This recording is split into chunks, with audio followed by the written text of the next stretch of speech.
This is the April 6th meeting of the Wakefield Conservation Commission.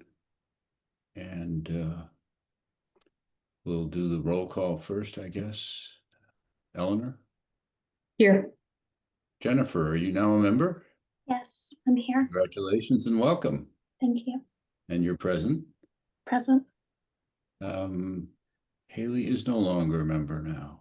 So It's just the three of us and and Jimmy. Jimmy, so. But we have a quorum to start. Okay.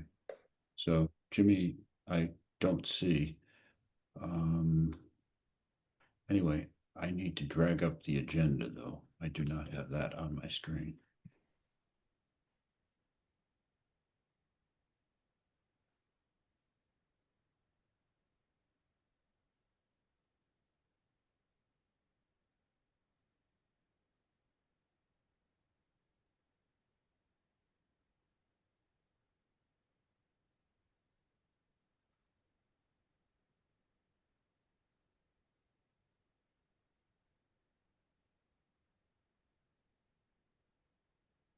Got it.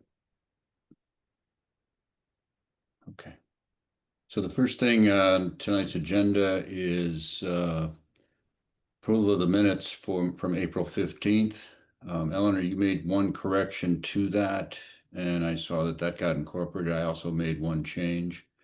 Anybody have anything additional or other changes? If not, need a motion to approve them. I make a motion to approve the meeting minutes from April 15th, 2025. Okay. A second? I'll second. Okay. All in favor? Eleanor? Yes. Jennifer? I don't know if I should vote as a non-member in the last meeting. Yeah, that's true. Oh, maybe we need to Right. do the vote at the end when Jimmy logs back in. When Jimmy shows up. Sorry, I didn't think about that. Yeah, nor did I until just this instant. Thanks for reminding me of that, Jennifer. Okay, we'll put that on hold and move on to the next, which is request for determination of applicability. Hobbsbrook Real Estate, 101 to 107 Edgewater Drive for replacement and relocation of signage throughout the office park within 100 feet of a wetland resource. So, as the applicant present. Good evening, John Ogren with Hayes Engineering. Hello, John. We're the engineering and land surveyors for this project. The applicant is Hobbsbrook. I believe Michelle Cuvas is here from that Hello. company. Hello, Michelle. Michelle Cuevas with Hobbsbrook. Hello. So this is essentially, if I might share my screen, it probably Sure, would be go right ahead. better.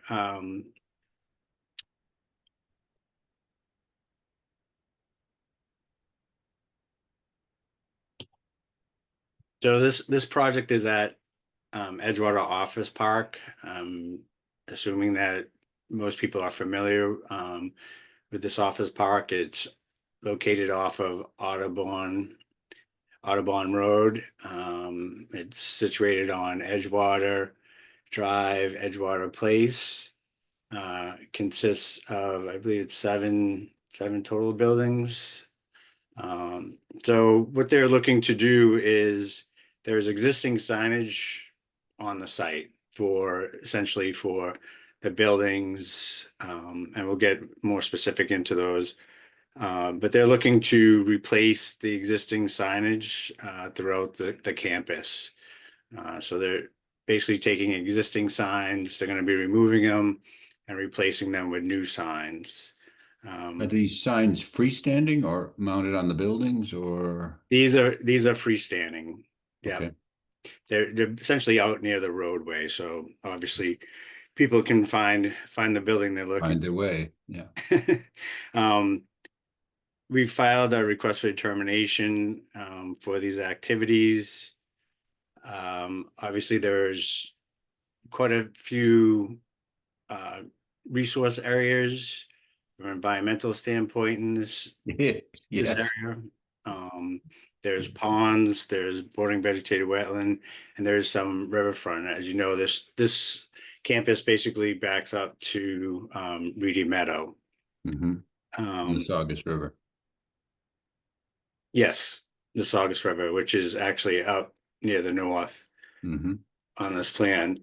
So if I might go through, like as I said, essentially they're freestanding signs located near the road, and they're looking to replace these. There's a total of 9 existing signs. There is one sign that's going to be moved. I'll get into that a little more detail. So as you come in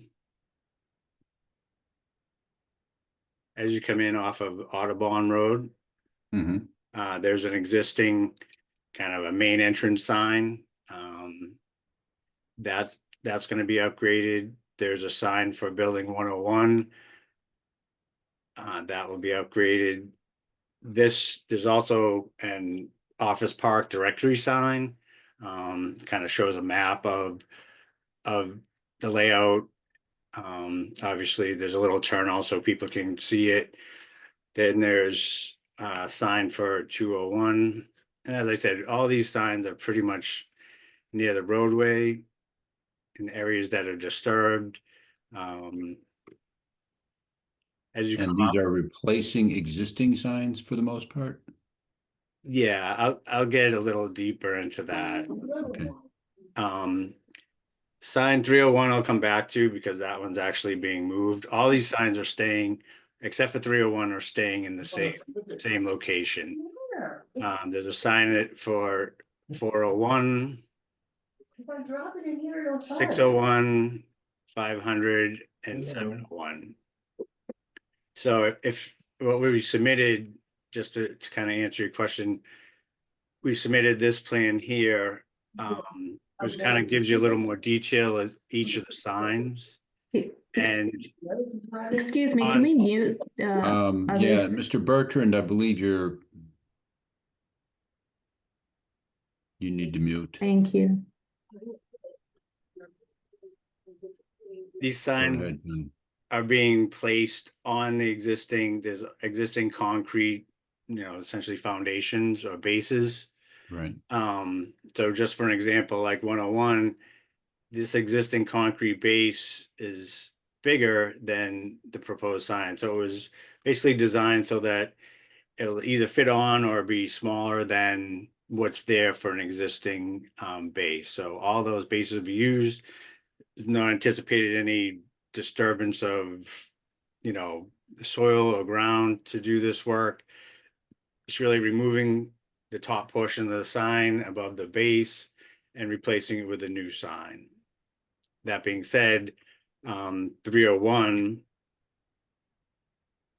which is near that cul-de-sac of Edgewater Place, that's actually the sign is gonna be removed. The base is just gonna stay in the ground. And that's gonna be moved over to near the parking garage of 301. And these signs are essentially 8 inches wide by, I think it's just a little over 7 feet long. So there will be a little bit of excavation required for 301 to put in the base for that one.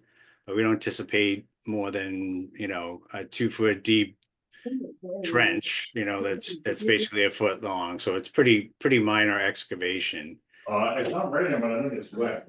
Yeah, and I can't get my feet wet. No. So I think the host may need to mute. Who is the host? Ethan, are you the host? That's Judy. Judy, Judy? I did mute them. Thank you.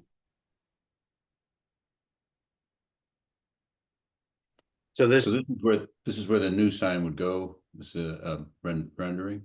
So this is where the new sign would go. This is the parking garage for 301, and it's going in essentially a grassed area. You can see there's a walkway behind it here. So this is going in this area here, which is close to, I'll go back to, and kind of see it here. So that it's on the other side of the driveway, away from, the resource areas. It's in the grassed area, very minor excavation to install the base, and it shouldn't be a very, very long process. And all the activity will be taking place in a disturbed area that's been grassed since the complex was built. Yeah, it's in a grass, like I said, it's in a grass area. It's already grass. Okay. All these places, there are some, I don't know that this was submitted with, package. There's more but just kind of so you can see visually what's Right. happening as far as what it's going to look like. This is the old like 201 sign. This is basically getting kind of more updated look, but they're all getting placed except for 301 In the same in location. the same place. Like I said, the dock shaded is where we're placing the new sign over the existing sign base. So I think that's essentially what we proposed, and we're just asking the commission to come back with a negative determination that this activity is not going to have any effect on the resource areas. Questions from the commissioners? Yes. Eleanor? John, how close is the closest one to a resource area? You think? Well, the closest one would probably be this 301, The one that you're removing. the one that's the sign is actually being removed. Okay. If you look at 301, sorry, I'm kind of jumping around here. If I can find it. This is the existing 301. So it's kind of in a landscaped area. And we're Mhm. really just talking about taking this kind of granite sign and just removing it. Okay. Okay. And when are you guys doing this work? I believe they'd like to do it early spring, early summer, I guess. I don't know. Yeah, I'm sorry, I'll just jump in here. By the time the new signage is fabricated and they get out there to install, we're probably looking at late summer, early fall. Okay. Yeah. Okay. Okay. Good. Yeah, I mean that's essentially the closest. Most of the other ones are, on the other side of the road from the resource area. You know, this one here is on the other side of the road. 107 is the there are some resource areas here. Probably the closest one actually is the main entrance sign, which again, that's probably the one that the least amount of, I would say the least amount of work is being done on. It's really the facade this is the main entrance sign, and really that main facade is being changed. But there's like a planter and all that stuff is all staying. So this is the new sign that you're showing us now? This is the new one, yeah. Okay. This is the old one. The old one says the edge. The new one will be in exactly the same planter, but with a different graphic. Okay. Yep. I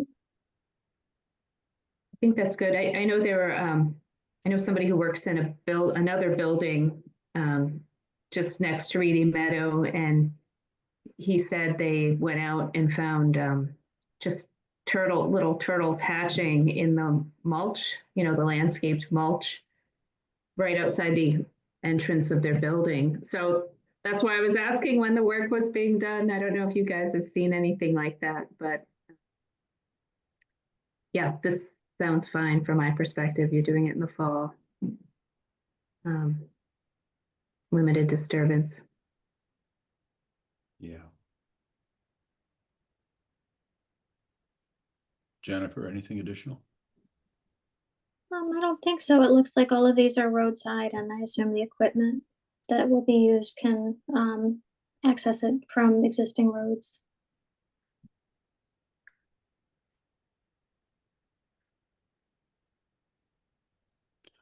Okay, Yes, I would agree that these signs can be, accessed from either, a lot of them are close to entrances or the roadway or, parking lot, so it would be accessed from those types of areas.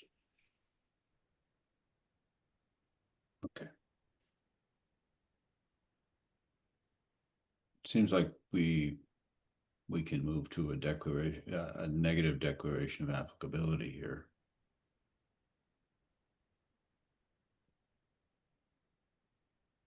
Could we have a motion to that effect then? If Ellen, or another question?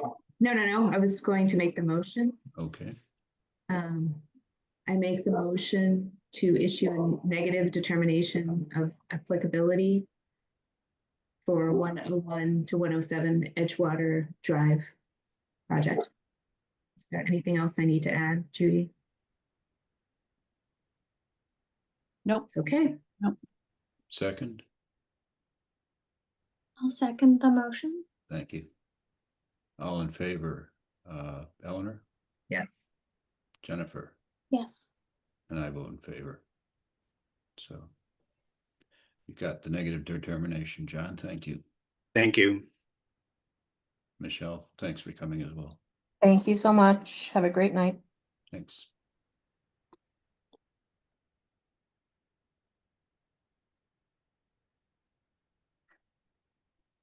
And the next is another request for determination of applicability. David Geary and Anita Dayanani, 3 Washington Avenue, for the construction of 2 first-floor additions and a deck within 100 feet of a wetland resource. Is the applicant or a representative present? Hey, Paul. Good evening. We're here. John Ogren again. Hello, John. Okay. Go ahead. I see the applicant is also. I see on the David. list, Yes, too. thank you. So yes, this is another request for determination of applicability that we're asking for. I'll go ahead and share my screen again. Okay.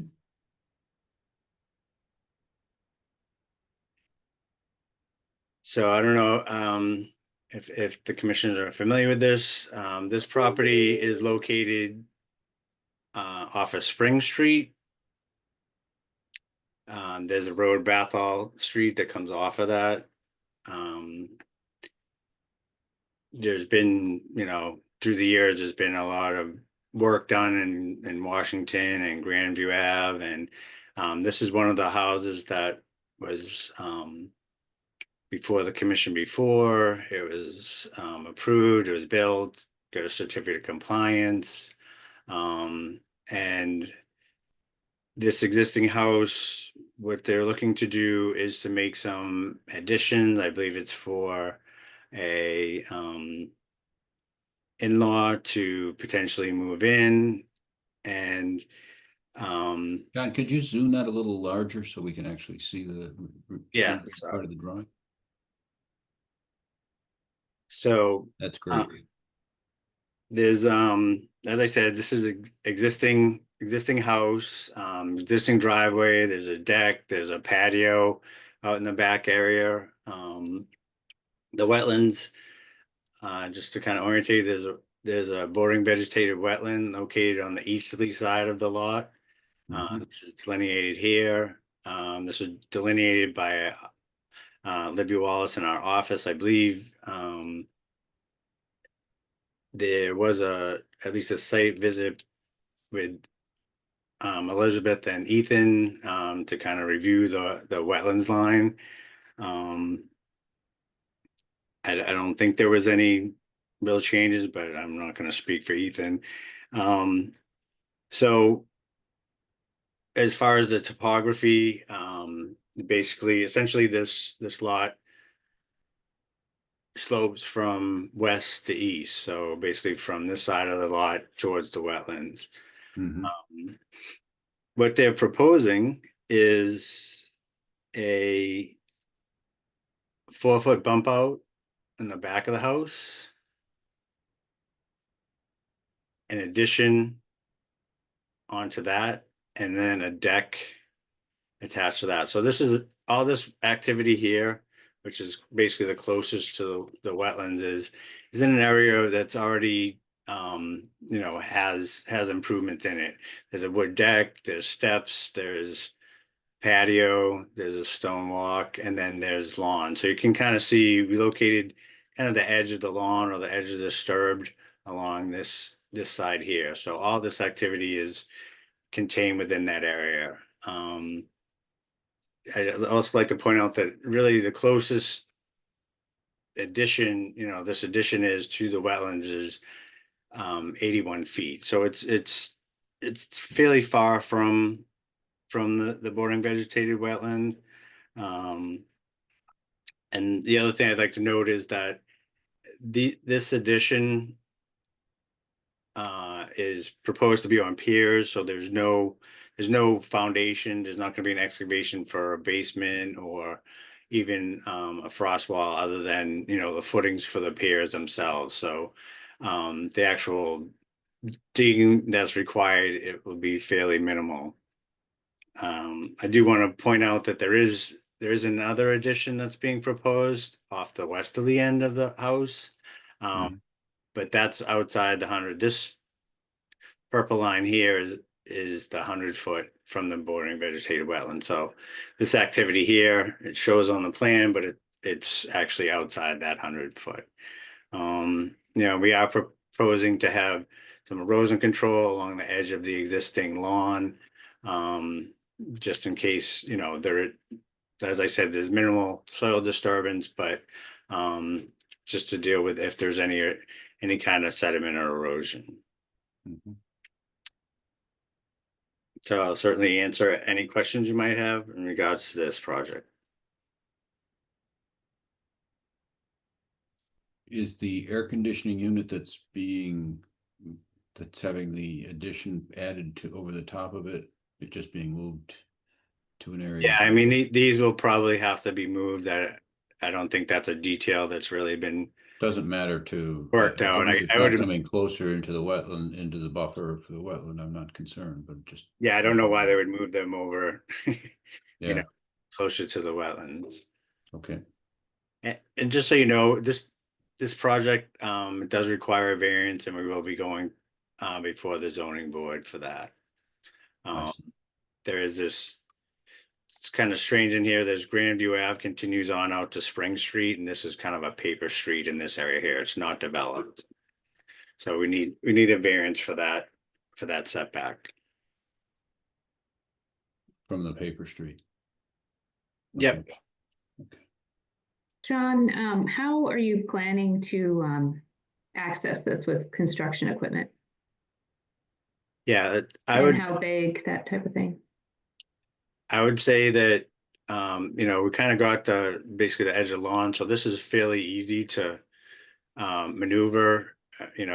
This little turnout here looks pretty like a pretty nice spot to park some construction equipment or park a truck or something like that to offload for whatever material. So I would anticipate that the access would be from the westerly side, away from the wetlands. Much easier than it does kind of narrow down over on the side towards the wetlands. And again, you're not storing anything because there's no excavation? Yeah, I don't anticipate that we're going to be, like I said, it's pretty minimal excavation required. So I don't see a need for really stockpiling of material. Okay.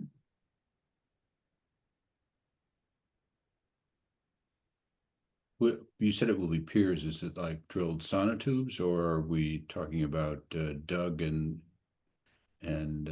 foundation and then piers on top? Yeah, it'll be essentially, like a sonotube foundation, a footing, that needs to go down the 4, below 4 the feet. frost or below the 4 feet. So I would envision that would be a sonotube, that they would either drill out or excavate out and then put that in and pour the concrete in. Okay. Hi, could I just chime in for 1 second? I'm the builder that's going to be doing this project, and I just wanted to clarify something about the footings, if that's possible. Sure. Go ahead. They're helical piles, so the machine that will be drilling these is approximately 36 inches wide, and the hole will be it's like a big auger bit. So there's actually no concrete that will be needing to be poured. It's just it's a large drill bit that only creates a hole the size of the auger. So it's very minimal in regards to disturbing any soil. So I was just listening in, and I just wanted to clarify that in fact there is no concrete being poured or sonotubes being dug. It's a metal post that is just drilled into the ground, and then the beams and the structure sits on top of that. So essentially, the drill bit itself becomes the foundation, the. That's correct. Yeah, it's Okay. kind of I mean, it's not a new technology, but it's great for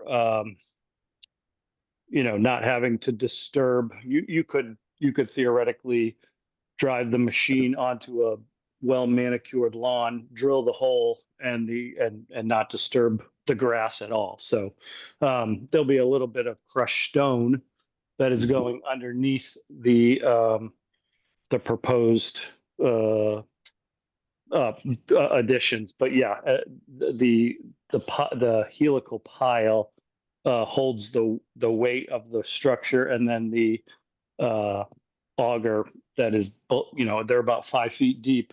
Mhm. That stops the lift that you would get. So it's two parts. Mhm. Sounds quite straightforward. I hadn't run into it before, but Yeah, we use them a lot for decks and additions like this that just don't need a basement or a crawl space. So yeah, they're they're really great to use, and the minimal impact is minimal disturbance. Yeah. yeah, exactly. Building inspectors love it for this very reason. Okay. Thank you. Okay, yeah, thank you.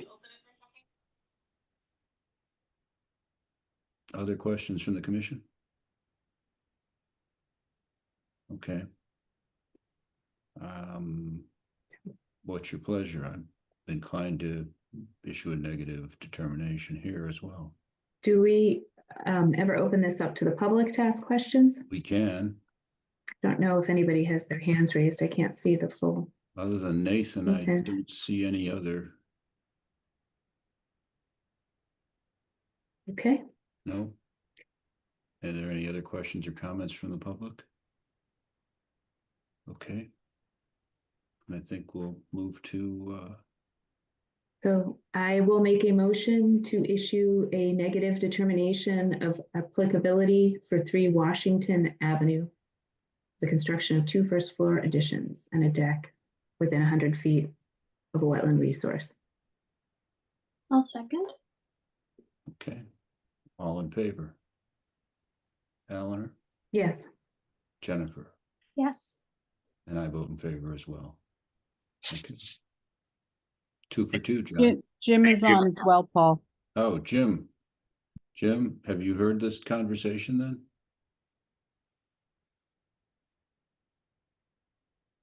Oh. I can't hear him though. Yeah, I see him. Jim, you're muted.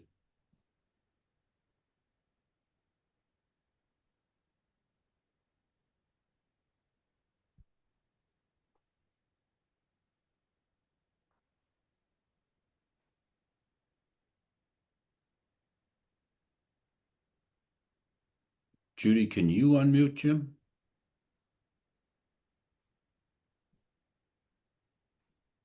I can Yeah. only ask him to unmute.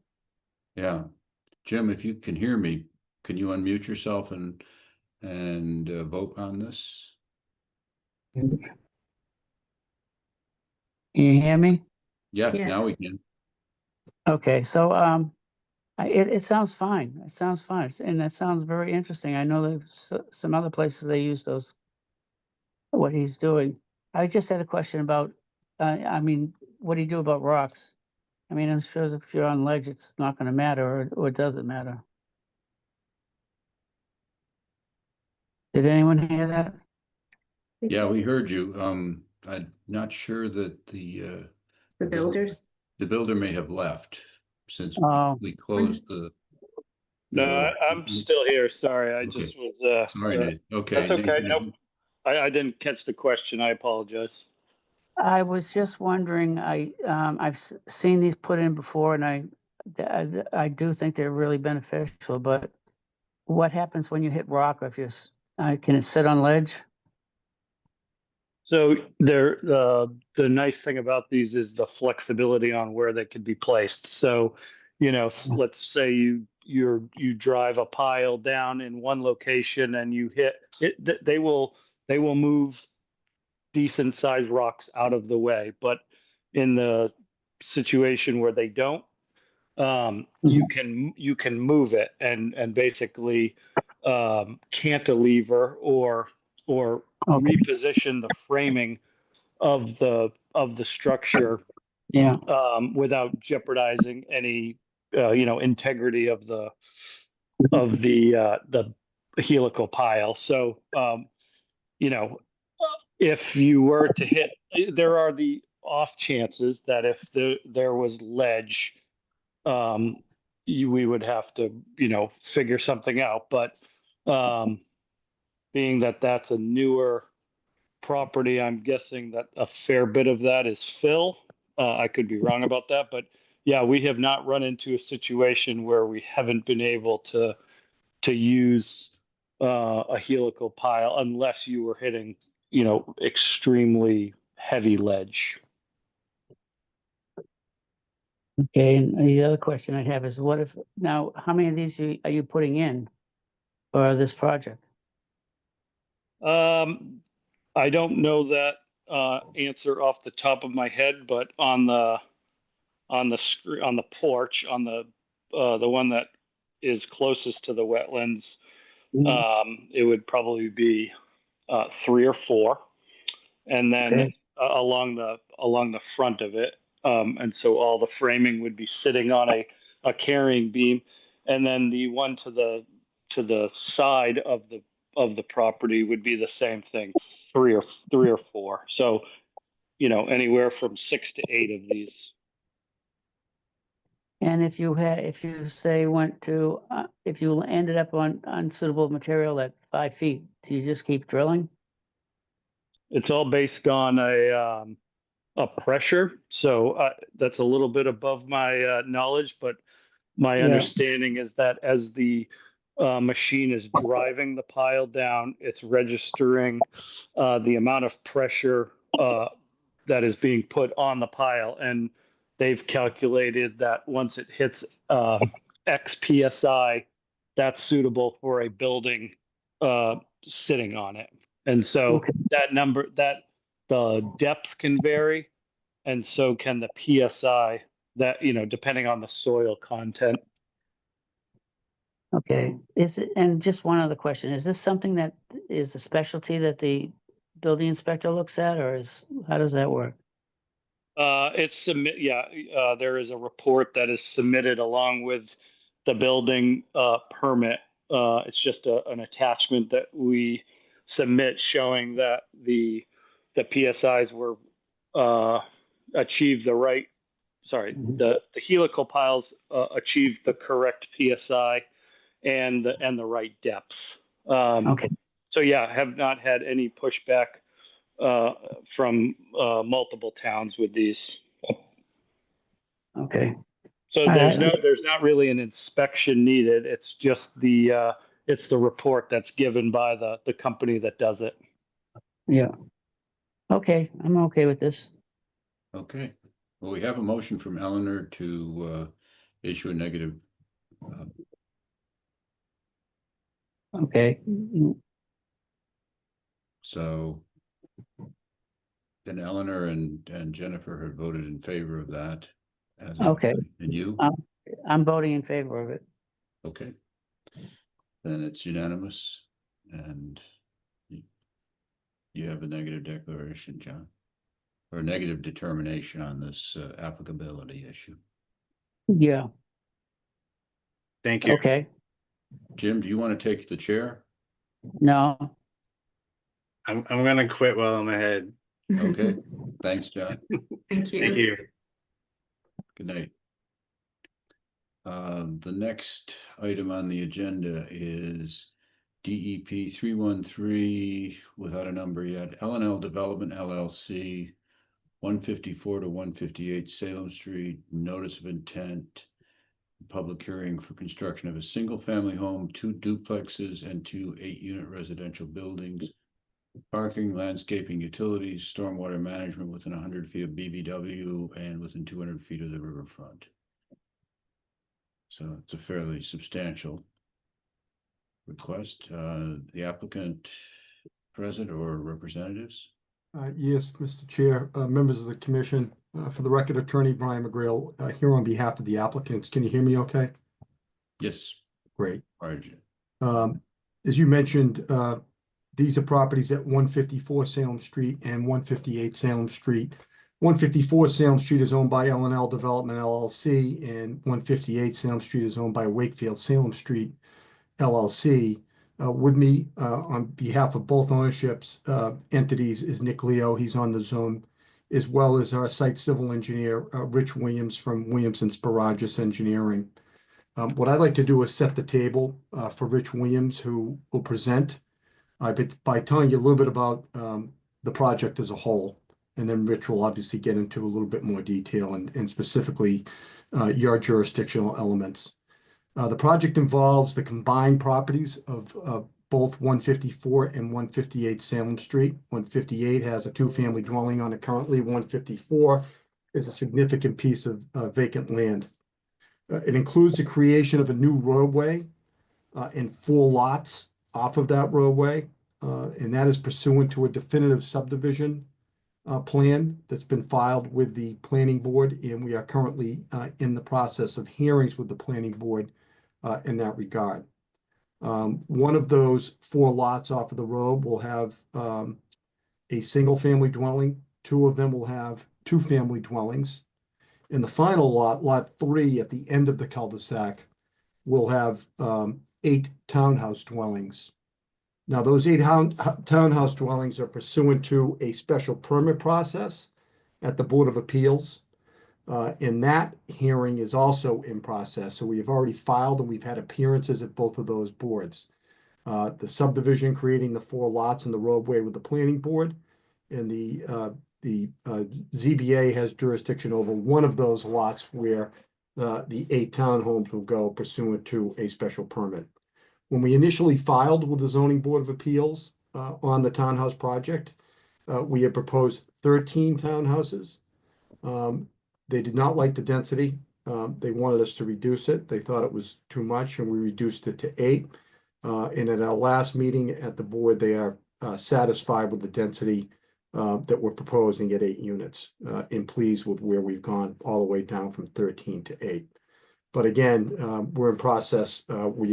Based on that meeting, we have now revised our plans. We'll be doing new filings or revised filings with the planning board and the zoning board this week, and recommence hearings with them next week. Obviously, in addition to those 2 boards, your commission has jurisdiction over this project, and that's why we filed and we're before you.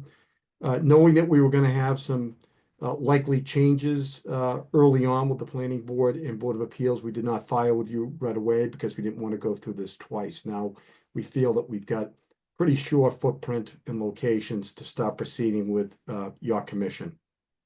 So at the end of the day, we have to coordinate with all 3 of you, the planning board, zoning board, and conservation commission. So as we proceed with this process, the plans will probably be edited to deal with different concerns that different boards or commissions have.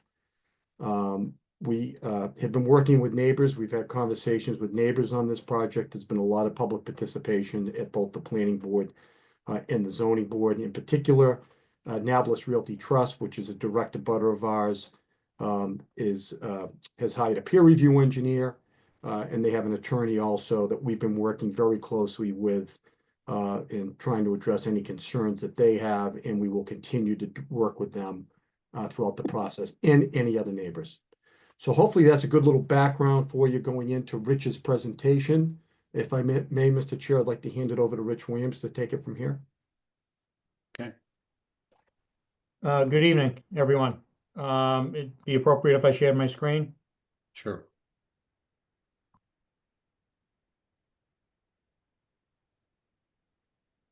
Okay.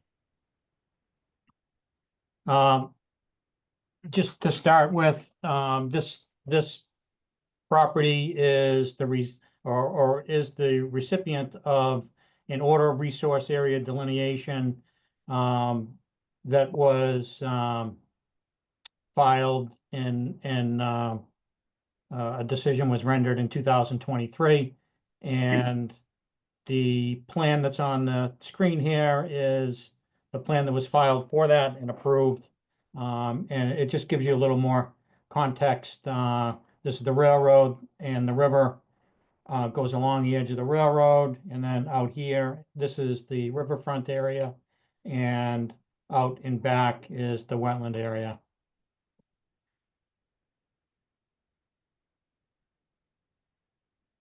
And back to our plan.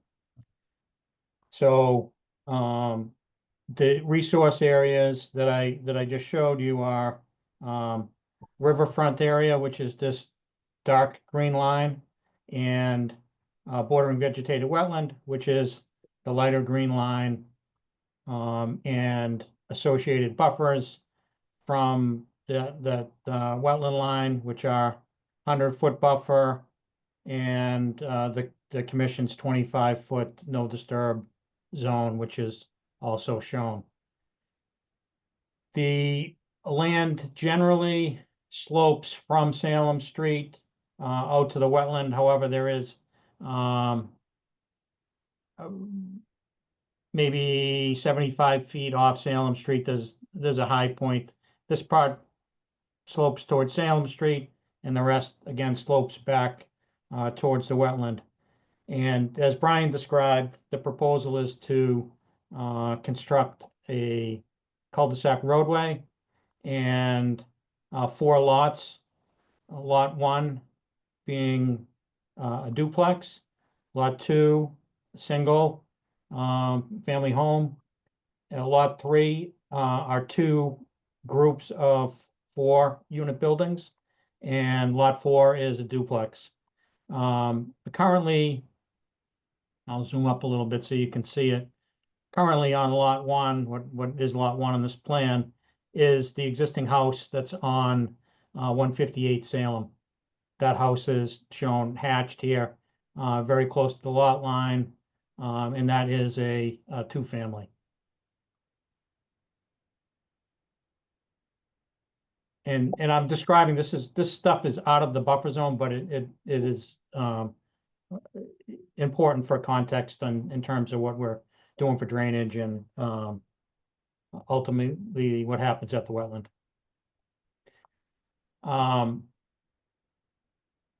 We have through the planning board requested a waiver for the width of the roadway from 50 to 40 in order to minimize the amount of pavement and the amount of drainage and other things that are required for that additional pavement. And we've gotten positive feedback from the planning board on that. So in terms of drainage, we're proposing to collect all of the runoff that that hits the roadway. It's collected and discharged to a subsurface system, which is located on lot 4. That area will discharge and run down a swale that discharges ultimately to the wetlands. We have another subsurface system that collects the rooftops and the pavement, and that is a standalone system. It's also a subsurface system. We also have 2 small detention ponds that are located at the back of the building. And those are very small, shallow areas, just picking up the lawn areas from the back of the house. One thing I should have mentioned is that there is flood zone on the property, which is elevation 58. That exists out in the wetland.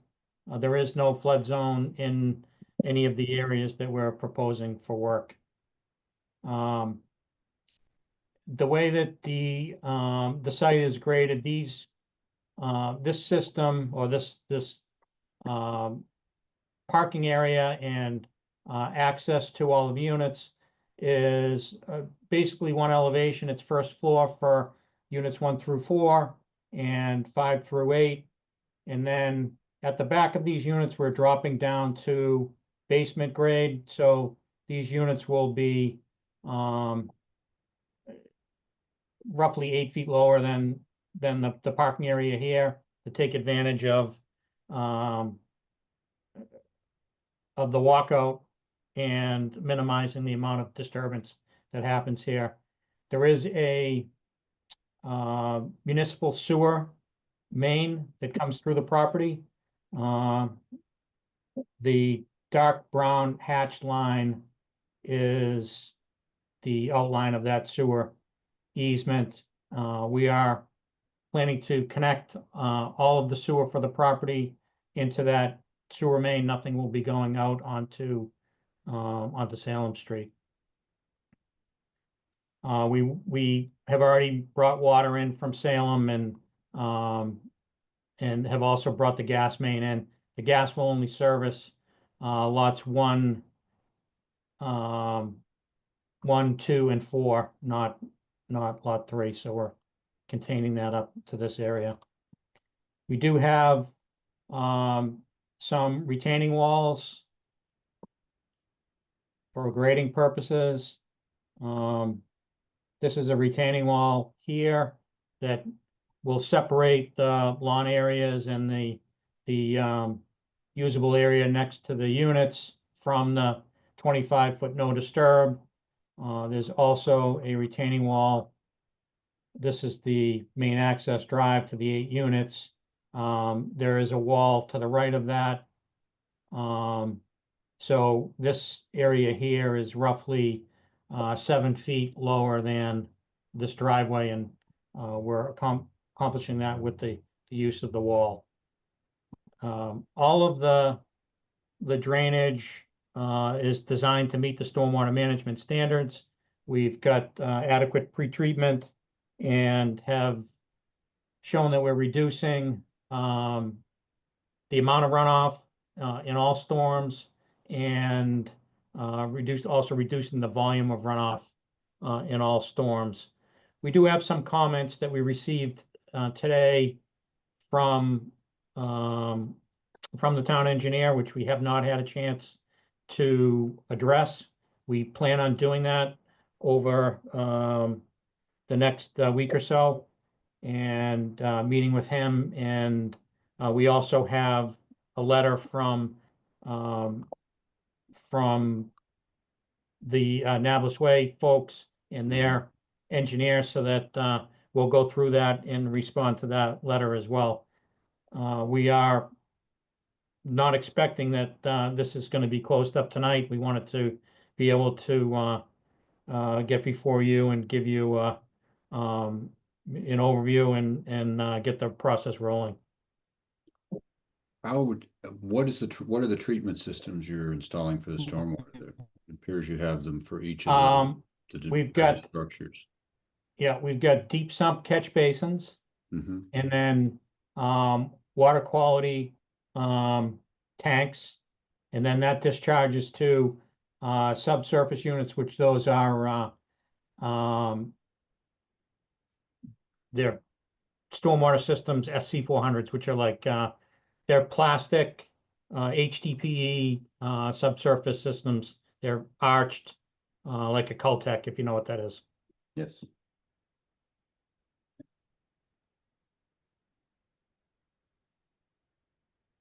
And those You're doing the two Those are large for ones each for house. the, We have for the them for each. townhouses.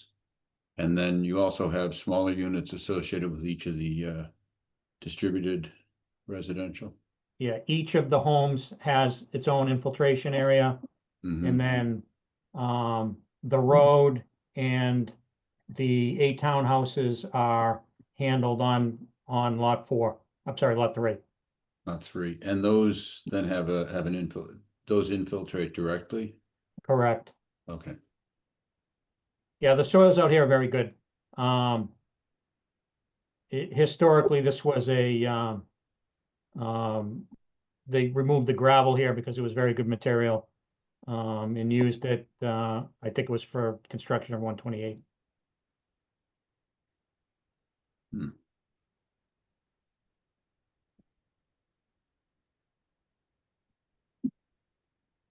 and Rich, can you hear me?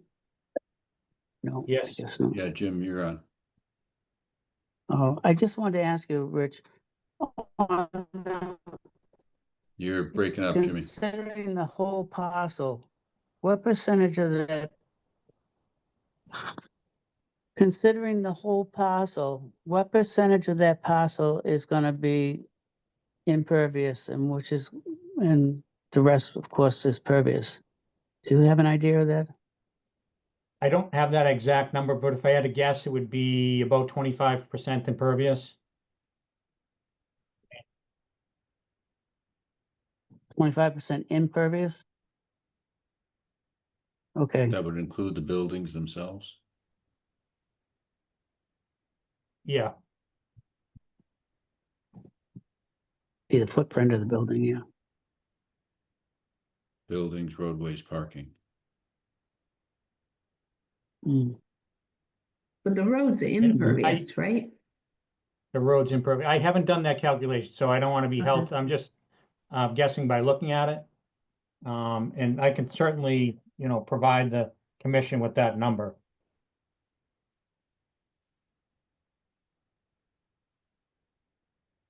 Making a note of it. Okay.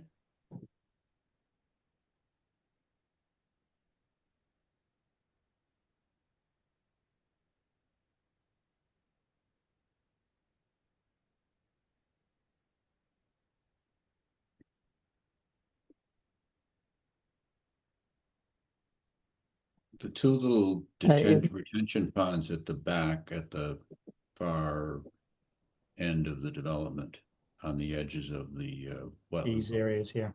Yeah. Are those simply going to drain? Are they going to discharge through? I guess it looks like a riprap on the upper one at least. Yeah, this is just an overflow, Okay. and this is an overflow. We're really just trying to collect the runoff from these backyards Mm-hmm. and the roof drain, and have a location to slow that down before it hits the 25-foot no disturb.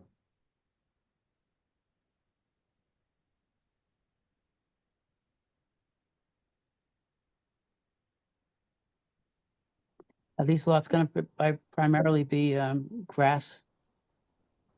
Anything that's not impervious is grass? We do have a landscape plan that we are sharing with the planning board, and we can get that to you. But there is, a pretty robust landscape plan. Okay, It's a combination of shrubs and trees and grass. okay.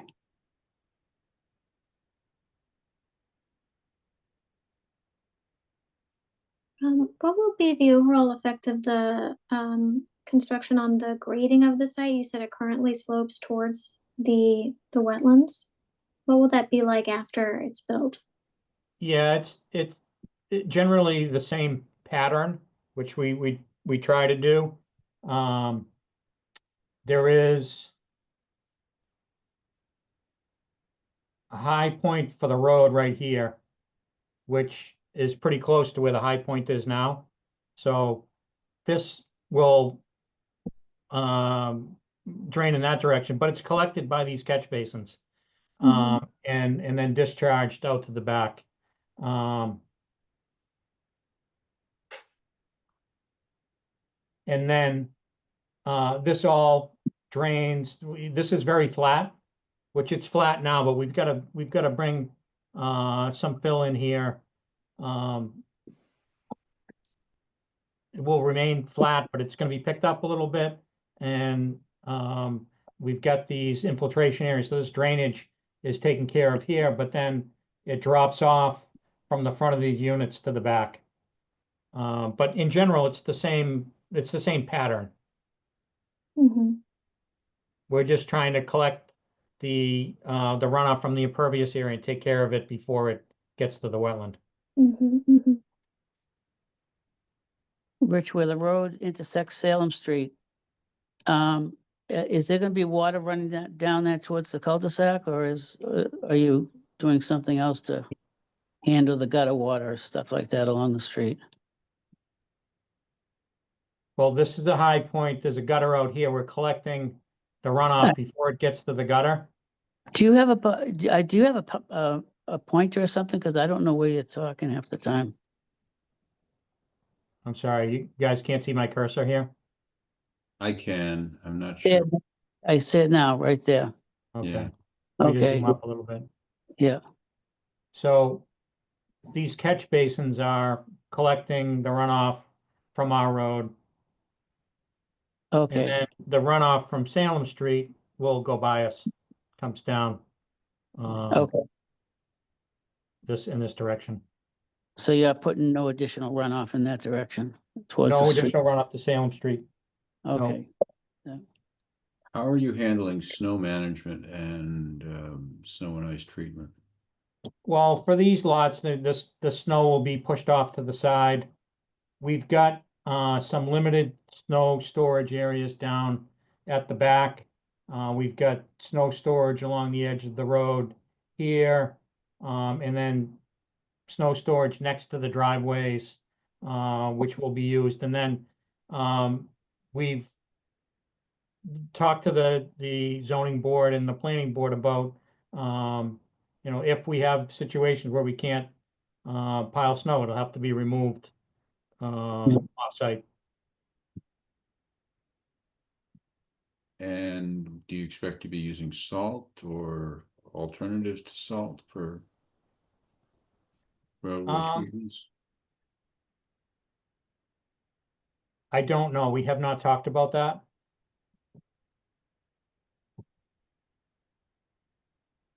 Mm.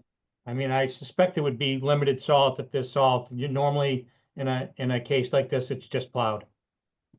Okay. Richard, is this a private road? I'm Is this gonna gonna, defer to Brian on that. I don't know if we're gonna be looking to have the road accepted by the town. My guess is yes. Yeah, I can answer that. So this will be prepared with the opportunity for the town to accept it as a public way. But that's a process that is dealt with the planning board, public works, and eventually town meeting.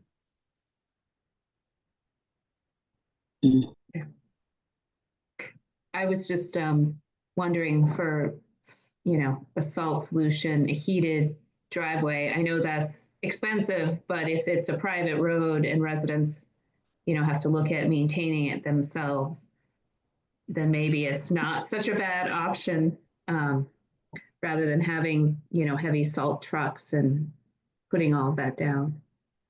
But just throwing that out there.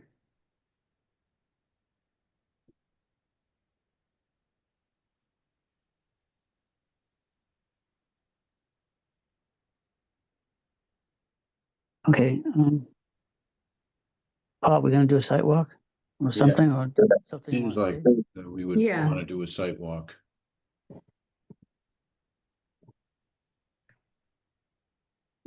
Is there anything in particular that you're looking for? Dry day would be a good What's the idea. radius? Rich, what's the radius on the cul-de-sac? Bear with me for 1 second. I can answer that.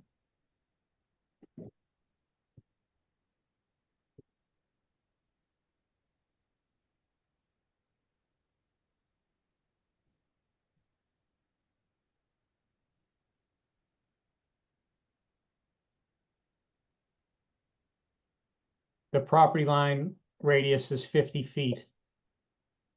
Okay. So it's 100 foot across, right? Yep. Do you think Yeah, you it's could the put, standard cul-de-sac. We didn't ask for Okay. waiver on that. do you think you could put a stake at the center of the culvert so that we could probably look at the whole culvert right from that location? When you say the culvert, you're Do you- talking about the cul-de-sac? A cul-de-sac, I'm sorry. Yeah, forgot what it Yeah. is. Yeah, we'll get enough stakes out there to be able to walk around and, you know, we can see a lot of it, like you say, from the circle, but we'll get some stakes out there so that it's easy getting around. Okay.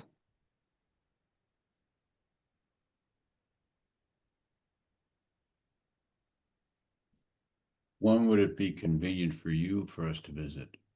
After you, when would you expect you could have these things staked? Oh, we can get it done in the next couple of days. Well, yeah, I'd say let's make it convenient on you guys and we'll work around your schedule.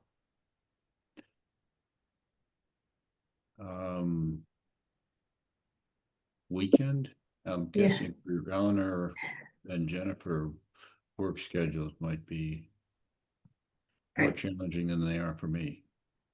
I'm around this Saturday.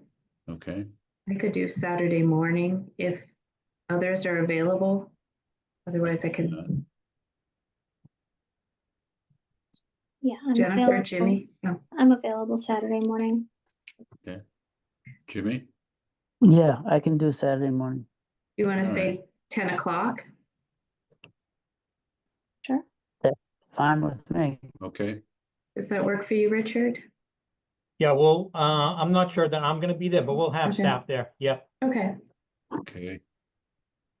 And we would meet you at the, Yep. Ethan, have you been to the site? Would you want to Yeah, join you can us? pull into 158. There's parking there. I haven't been yet, but I'll be there on Saturday. Okay. Okay. And we'll plan for meeting you at 158 Salem at 10 Saturday morning, May 10th. Or meeting your representatives at any rate, Rich. Okay.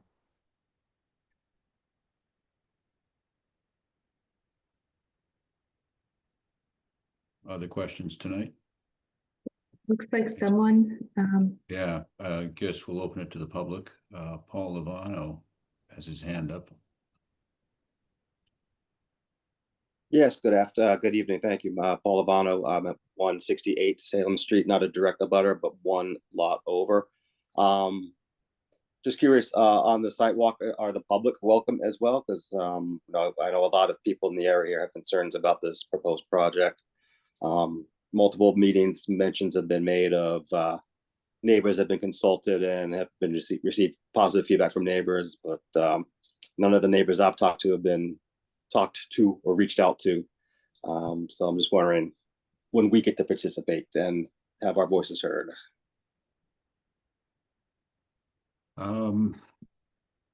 Jim, what's our precedent on that? It's actually the applicant's property. Can't hear you. If he wants to let them come on it.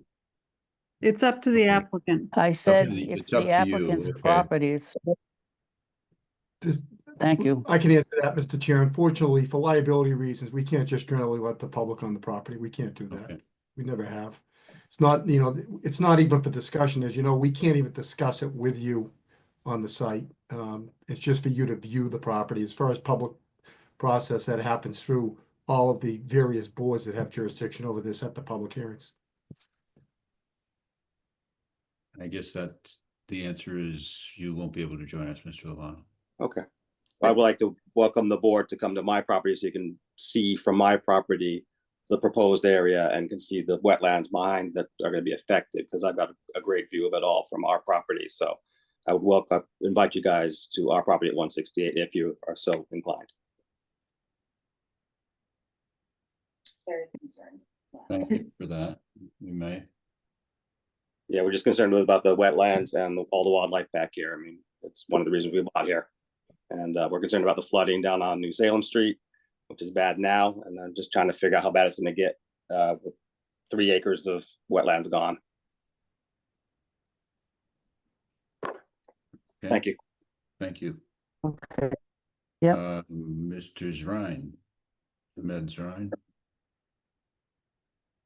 Good evening, member of the board, Mr. Chairman. My name is Imad Zurain from Develop Zurain. I'm a professional civil engineer working for the owner of One Nablus Way. We had I a believe I saw the letter you signed. yes. Okay, Basically, we've submitted a comment letter for things pertaining to that will affect One Nablus Way property. So we ask that the request that the memo be part of the record, and we're wondering if we could get some kind of a written response from the applicant on this on those comments. That's possible. believe the applicant's consultant indicated that they had received the letter and were going to be responding to yours as well as to the town engineer's comments. Is that correct? That's correct. Okay, Appreciate that. so you should be seeing a response. And I'm assuming those responses will be prepared in writing and then may well be presented to us as well. Appreciate that.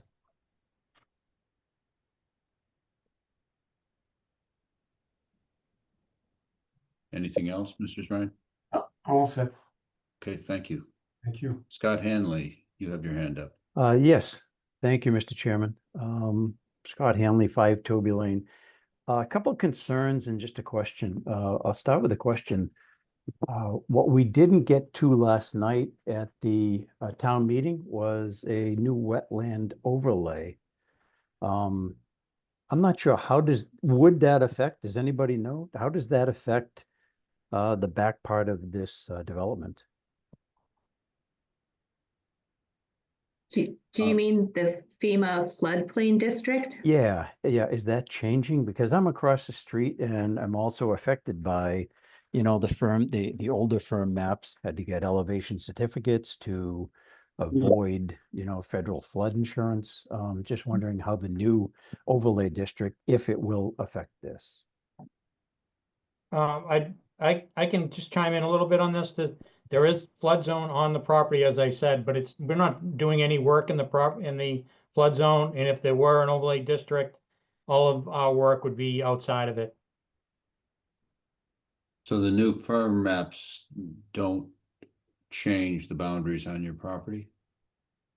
Correct. We have looked at the revised maps. Actually, DEP is asking us to use the revised but not yet totally adopted maps, and we're again outside that floodplain.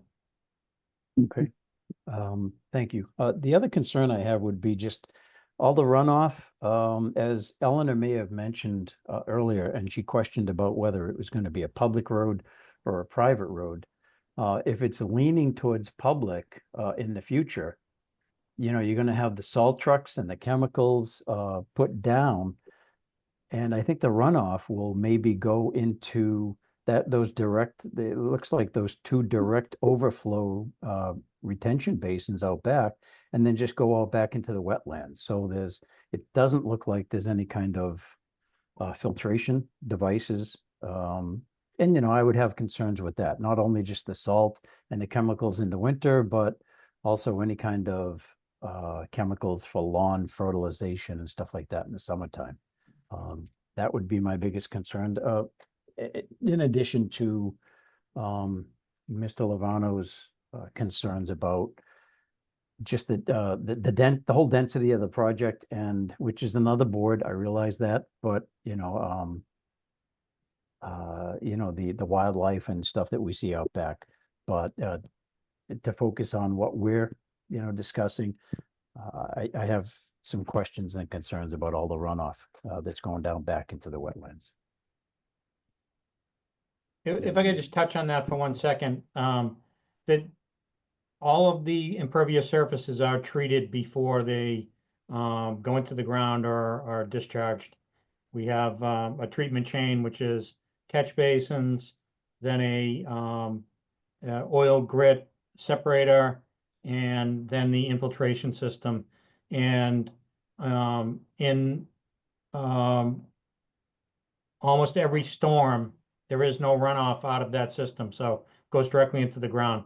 Any of the other surfaces like rooftops, which are considered clean, most of those go into the subsurface systems.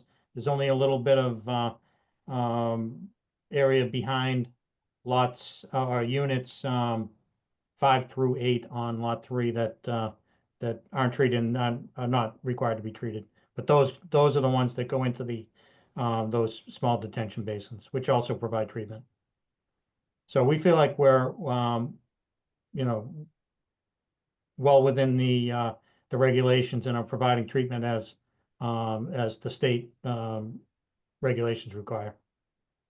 Rich, is there, if you looked at the stormwater handbooks, is there one of these systems that kind of matches that's in the handbook? Yeah, there's 3. There's a treatment chain of 3 BMPs. Yeah. The catch basins, deep sump catch basins, which is in Yeah. the stormwater handbook, and then the pre-treatment device, which is the oil grit separator. Yeah. That's another BMP that's listed in the stormwater standards. And Yeah. then the infiltration, the subsurface infiltration pond. And all of those 3 are treatment devices. They call them BMPs, best management practices within the stormwater management guidelines and regulations. Okay, but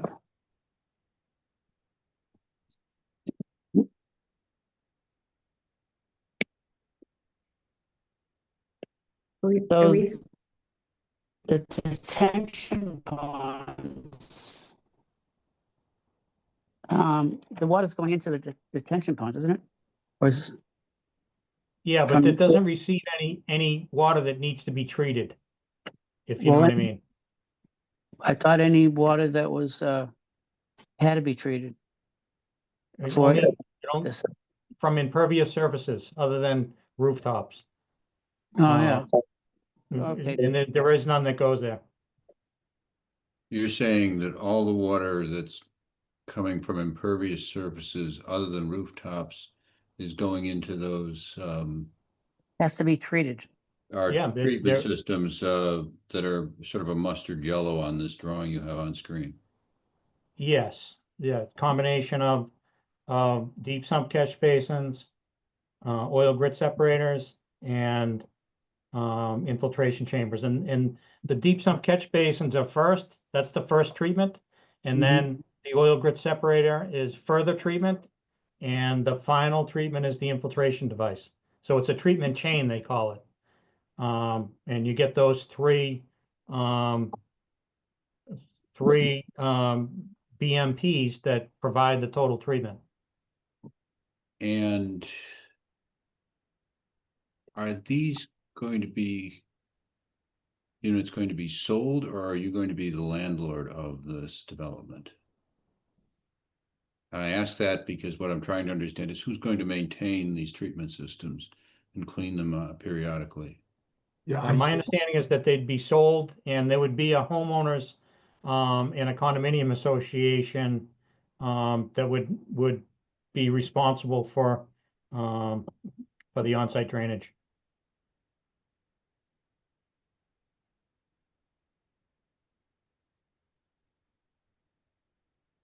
But Richard, none of this treatment chain won't treat salt, correct? When you say treat salt, there's not like a treatment device for salt. Right, it dissolves, okay. Right. Yeah.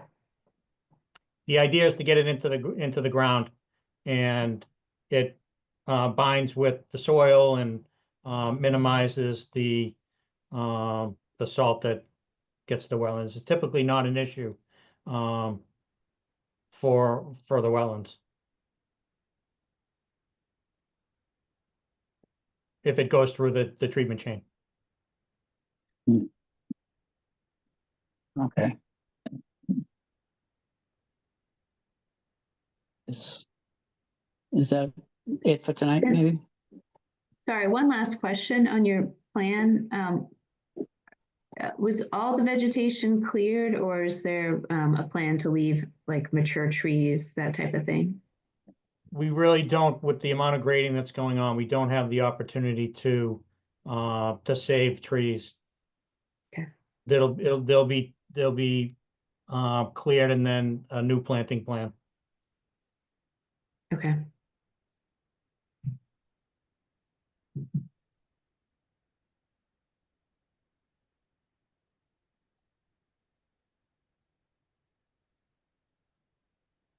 Any other questions from the commission or from the public? Yes, yeah, this is Tom Swanson. Can you hear me? Yes. Yeah, my name's Tom Swanson. I'm working as a construction manager for Mr. Abuzara, who's the owner of the abutting property, which is on the on One Nablus Way, which is on the west side of the property. We looked at the plans, and at first look, the immediate concern is the drainage toward the Nablus property line. The plan, as you guys have been stating, shows collected water from paved areas and rooftops going into the infiltration basins. And that's parallel to the Nablus property line. It's pretty close. It's only about, like, I think around 17 feet to the edge of it, the infiltration basin. And then there's an overflow pipe that drains perpendicular to the property into what is supposed to be a swale area. Now, this swale area, when I looked at the plan, it looks like it's at the same elevation all the way for about, I don't know, 80 to 100 feet. And it's supposed to be draining toward the back of the property. And it looks really flat, and it looks like it would just retain water. Water would just sit there.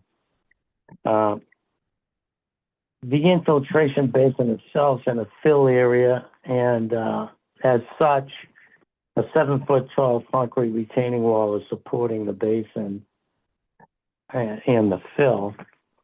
We were told by our engineer, John Ogren, that could create a situation where there's mounding inside the infiltration basin. In other words, you could have a peak of water near the top of the basin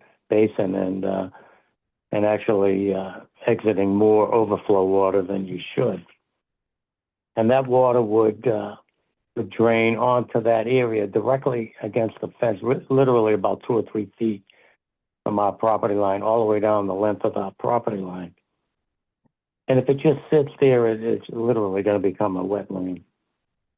So like I said, that swale appears to be flat. I mean, from what I saw on the plans, a little difficult to read, but it looked like it was elevation 62 for the entire length of it. I mean, I think it really should have it. I'd like to see a 2% slope, a quarter of an inch, but even a 1% slope, an eighth of an inch per foot ought to be something toward the rear of the property. And then at the rear of the property, you have those two detention ponds, which are going to be full of water and just sitting there. And it's any water that just sits there adjacent to the property, it's not a good situation. It's almost like a wetland. It's mosquitoes. It's an odor, whatever. It's not a great situation. So that's the concern, whether there's going to be standing water along that area. When the first plan was done, we spoke to Mr. McGrail and Mr. Williams and asked if we could have a pitch that was adequate from the high end to the low end toward the back of the property, so that we assured that the water would be removed. And we also asked if we could have grades on our property to show the difference some sort of contours, because the elevations shown on the plan stop right at the property line. And we'd like to see it a little bit further to see what's happening onto our property. And that doesn't show in these plans. Also, if the concrete wall has weep holes, then this naturally will be a situation where there'll be a constant seepage onto that swale, which is flat. I know I had an issue on snow plowing, and I know you did address it. That was a concern of ours, and if snow is pushed over the wall onto that swale area, it will dam things up. So I don't know what kind of safeguards are going to be made so that there's actions taken not to make that happen. Because if it does dam up, that'll just flood onto the Nablus property. Additionally, that 7-foot wall, it's, I don't know, it's 70, 80 feet long or so. And it detracts from the aesthetics of that area. We did discuss previously on the last set of plans whether it could be some sort of evergreen plantings, I don't know, arborvitaes or something like that, effect, to conceal the wall and take that away. Mr. Abazara said over the years, through discussions with other people and observations, that even though that, as you had stated, Rich, that it's mostly gravel there, that still doesn't deny the fact that the water table itself, I think, even on your own tests, were about a foot and a half below grade. So the areas, the lower areas, are going to get saturated fast. And now you're introducing detainage too with the ponds. So the area is going to be a lot wetter than it is now. And let's see. So that's pretty much it. I think you answered a lot of the other questions, but I kind of agree that maybe there ought to be some sort of peer review to look at some of those issues. And I could forward these concerns to the Conservation Committee if you would like. I think so that they could be on the record. Yes. Okay. Well, that's pretty much all I have at this time. Okay. Rich, do you want to respond at all now, or Brian?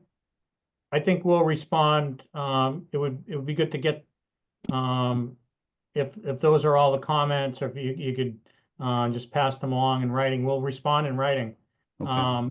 I know I'm not sure if Hayes Engineering is going to be providing a peer review in addition to your other peer review, but I do know that the town engineer is looking at the drainage from a peer review respect as well. So that would, I think we've got two right now, but we're happy to address those. Sounds like some of them are duplicate from the other engineer. Yes. We'll address them in writing. Okay, and yes, Hayes will be involved in the project. Yeah, if I could just add, along Mr. with, Chair, Mr. through you to Mr. Swanson, I think you know, Tom, I spoke with your attorney, Kevin Geaney, twice today. And I don't know if he talked to you or not, but we're setting up a meeting with you folks that we talked about, that we could, as good neighbors, to try to address any and all concerns that you have. Absolutely. That's just the best way to do it, so we're not trying to herd cats and get different memos from different people. So as we discussed before, our intent is to be as cooperative as possible. So I think Kevin was going to reach out to you to set up a meeting with us. Hopefully he already did. He absolutely will be involved, and you're right. I think that's a good idea. It worked well last time. Thank you. Yeah, I think.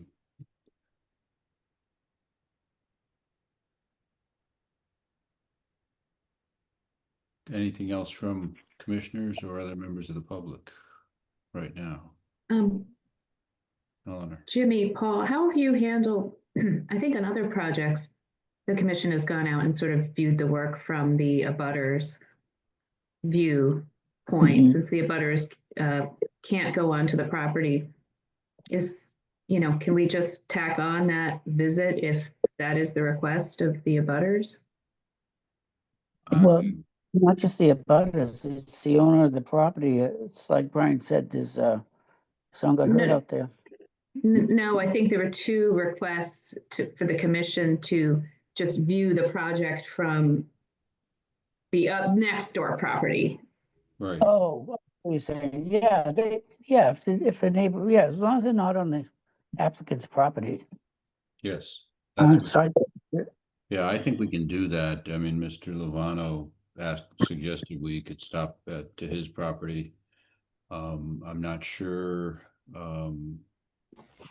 For One Novelist Way, did I misunderstand, or was that what Ahmad Zareen was suggesting? I think we could certainly could enter the cul-de-sac there.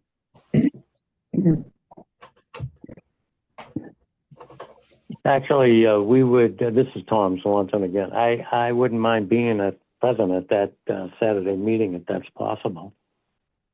I think Mr. McGrail suggested that other than the commission members, no one else is supposed to be coming on to the applicant's lands. But okay, we would be interested in coming over to your property after our meeting at the applicant's property, after our site walk. Okay, sure. All right, we can meet you there. And it'd probably be, we're meeting at the applicant's property around 10, so somewhere between 10:30 and 10:45, I would guess.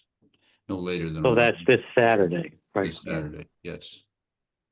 Okay, 10:30. We'll meet you at 10:30 on Nablus Way. 10:30 to 11. It may be later depending on how long we were on the subject property. And this is a follow-up on the 168 Salem. You guys are welcome to come by after that if you like. I know my neighbor who was a direct abutter at Smith is traveling right now. But I know he would welcome you to view it from his property as well, because he is very concerned with the whole situation. So you're welcome to come by. I'll be here all day Saturday, so you're welcome to come by. All right. Oh, that would be wonderful. Later Thank on you. Saturday morning. Thank you. Great, great. I'll definitely be there. Okay, thank you. Anything else for tonight? Okay. Jim, What? did you have anything to add? No, I'm all set for tonight. Okay. Then I think we would like to continue this hearing to the next commission meeting. That's acceptable to the applicant. That's fine. Okay. Thank you. Thank you, Brian. Thank you. Thank you, Rich. Thank you. Appreciate your time. Yep. Thanks. And move on to the next item on our agenda.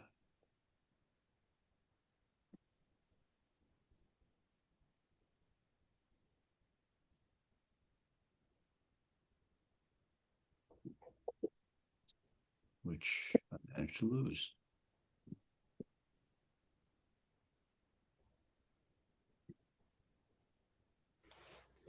There.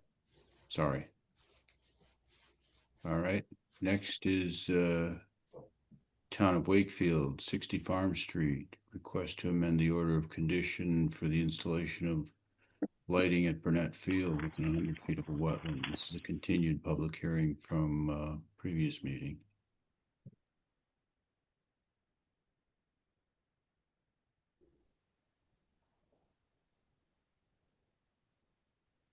And I guess who's speaking for the applicant at this point? Yes, hi, my name is Joe Bertrand. I'm the chair of the Permanent Building Committee.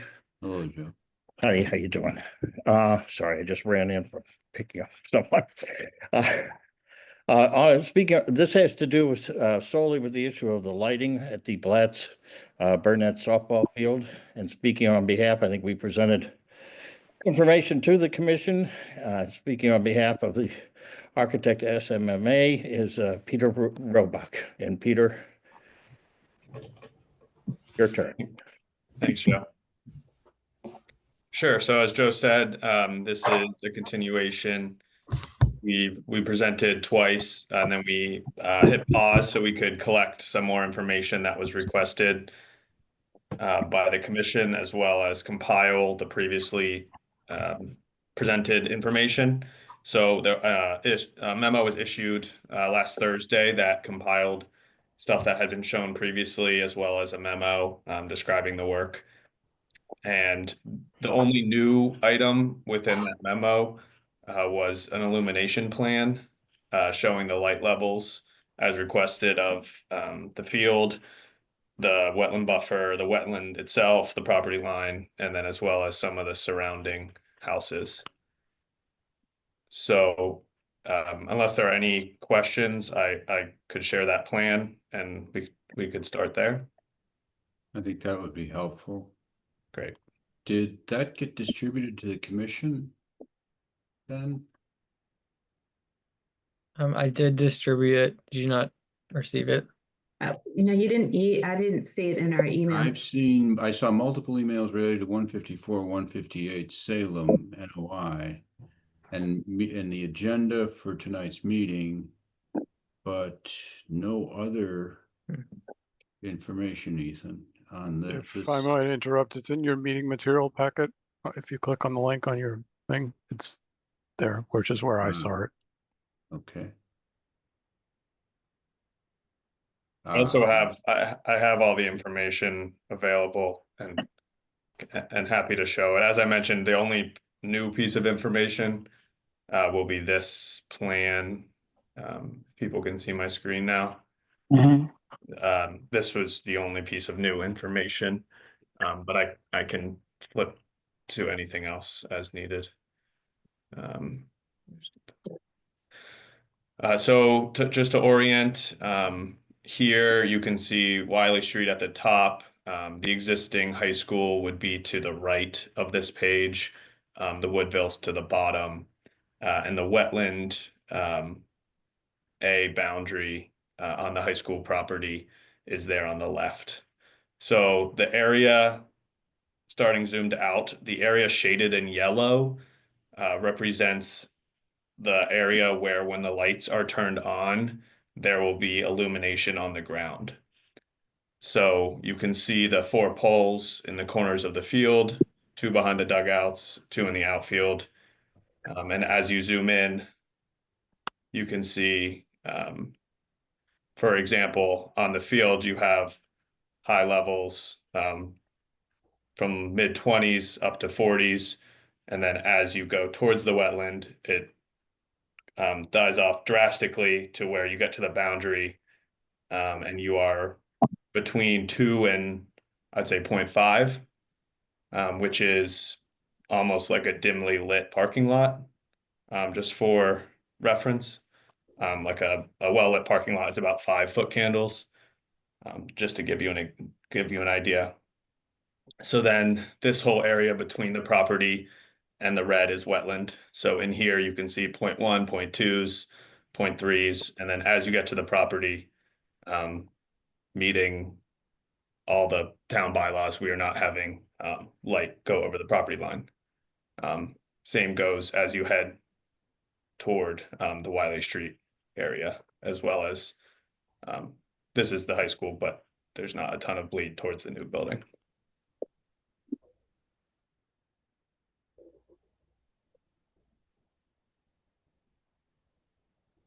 So do you consider the light levels with respect to the people out there playing games? I mean, is there anything to worry about? Someone getting hit with a lacrosse ball or something like that because the lighting wasn't there? I mean, is that something to think about or not? Do you mean like during a game? Are the light levels acceptable? Yeah. Yeah, so the lights are designed as sports lights. So they meet all the acceptable design standards for a game. As we discussed previously, these lights are certifiable by the Dark Sky program, which is why the bleed is much tighter because that's part of the dark sky program. And the glare doesn't go out as far from the lights. But in terms of the performance for the field, they meet all the requirements that you would want for competitive sports lighting.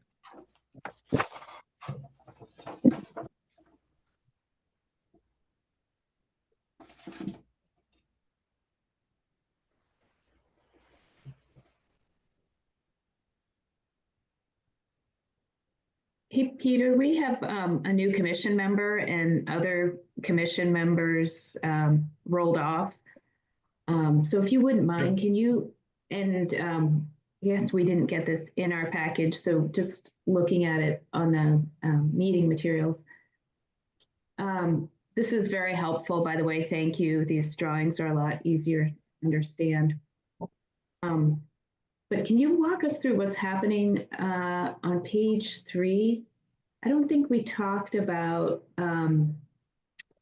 this Plan B2. I'm not sure this was part of the narrative for lighting. What work is going on there?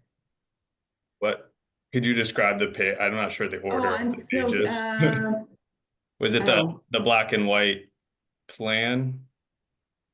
Yes. Yes. The thing to the left. To the left. Yeah. This part, it looks like a parking lot. Sure. So this is completely, this was part of the original NOI submission. This is the upper lot. This has been constructed. The reason this plan is included is because of the amendment request. This plan was part of, if I pan to the title block, you can see this was part of the approved plans. So just to revise this plan, which is the amendment request, is the installation of these 4 poles as clouded within the buffer zone. Okay, and nothing's happening on the Well, something did happen. That is the upper lot. That is as you head up the hill towards the tech building. That's the lot on your left. Oh, okay. So yeah, this is like an extra sheet that you see these windows on the main sheet. I can provide that. It was in the approved NOI submission, so I could, if you don't want to flip back through that. But the reason this sheet was included is only because of this window is the only part that's changing. Okay, no, that's helpful. And it's okay, great.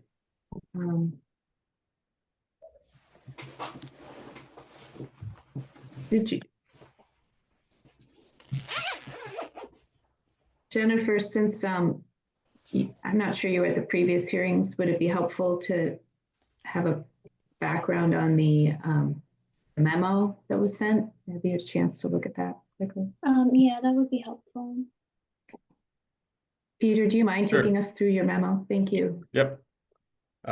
So, I mean, I won't read it word for word, but I can summarize it. Basically, we've had 2 hearings on this, March 3rd, March 18th. This is a formal amendment request to the high school NOI, which is number 313632, which part of the NOI was redoing the Blatz Burnett Field.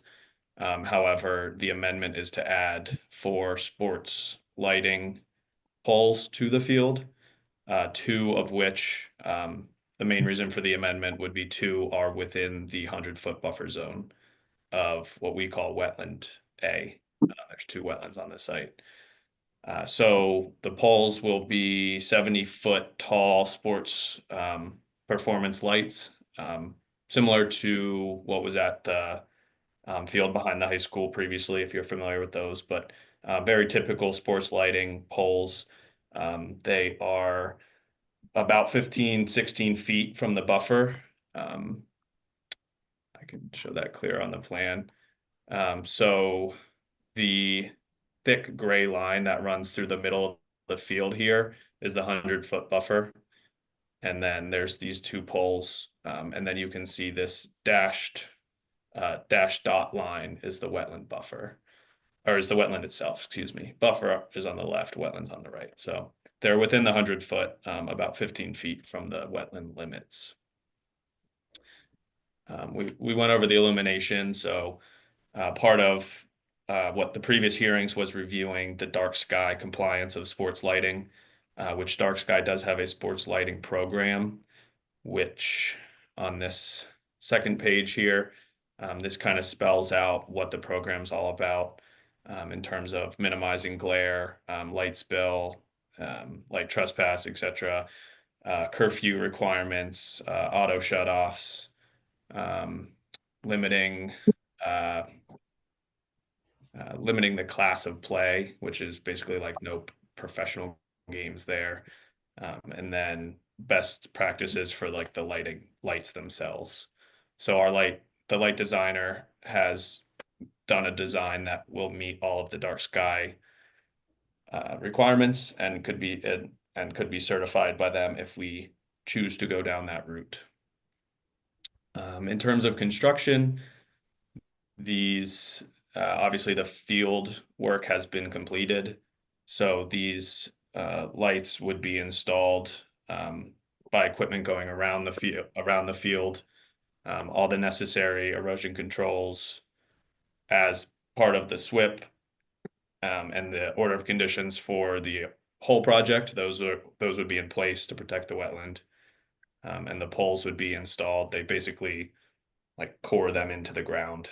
The depth varies, but they basically just go straight down. There's not a ton of disturbance out from the pole location.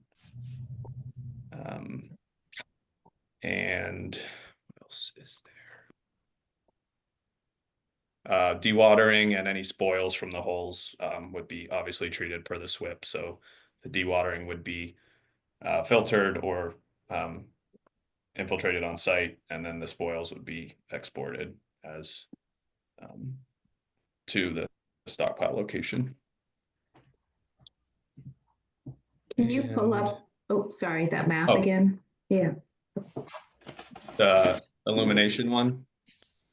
I guess, yeah, someone Sure. that showed, just where you weren't storing any fill or anything. No, there might be like while the hole's being dug a stockpile, but they would be swept away immediately. I mean, it won't be a ton of spoils. It's just a cylinder that goes straight into the ground. It's not an open excavation or anything.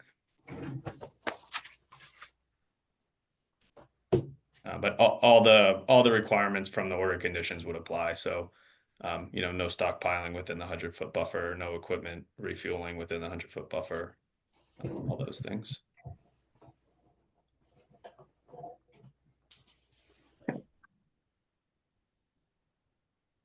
Jennifer, do you have questions?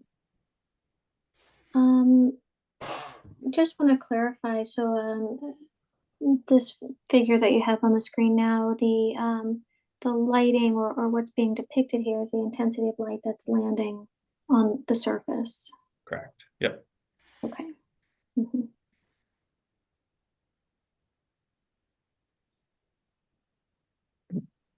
And I think last time you explained you would access this. Can you just walk us through that again with the equipment? Sure. So the field is completed. So the equipment would access. Can you guys see my cursor? Yeah. Make sure. Yeah. So this parking lot is proposed. So this isn't installed yet. So the equipment would come use the sort of paved path towards Woodville, and then they could cut off from there, loop around, and then that's where they would situate back here. And then the one on the third base side, they could access from the parking lot over here, which is not there now, but from that area. And there's no tree removal or clearing. It's just all lawn that would need to be repaired after the equipment tracks over it. And you'd be installing these along at the same time as you'd install the other two light poles, I'm presuming. Correct, yeah. Okay. The last time you talked about doing this in 2 phases, is it possible to do it in 1 phase, or have you changed your approach? I don't think the approach has changed. Part of it is just a matter of getting the underground and the pole bases in place at once, and then before we get too far down the line, making it tough to get the equipment back there. So I think the approach would stay the same, unless for some reason there was a benefit to doing it all at once. But I think from a constructability standpoint, it makes sense to get the underground and the poles in place first before the rest of the site is too far developed.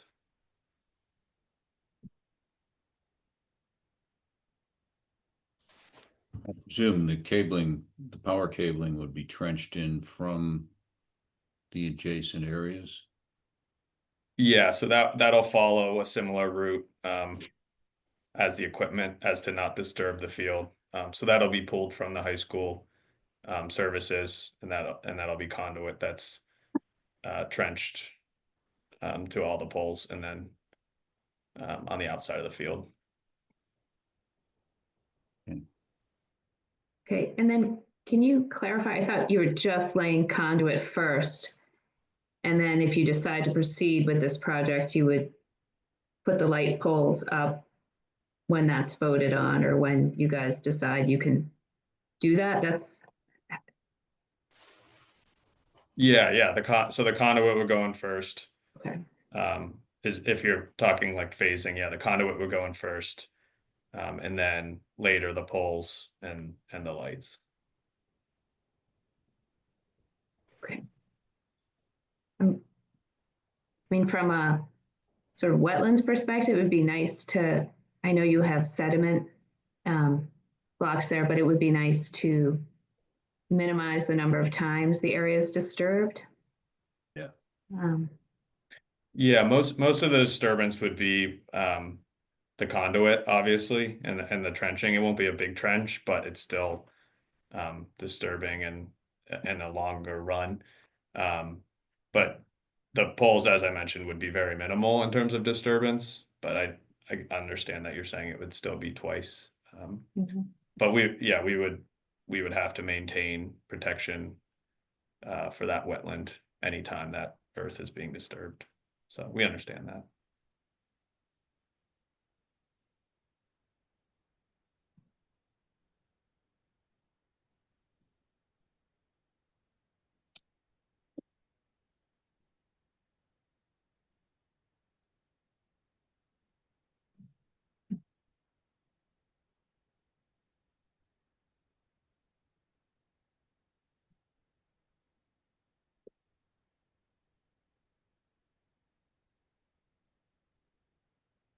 Oh, we all set here?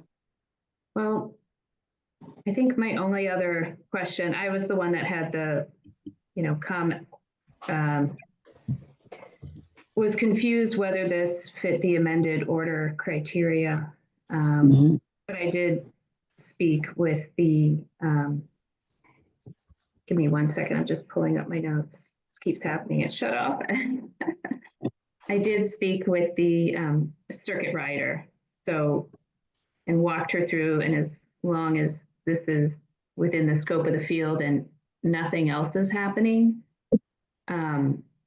it would fit the criteria, and as long as we're not impacting a resource area. So since this is only buffer zone impact, it's not directly impacting the resource area, but if it were riverfront,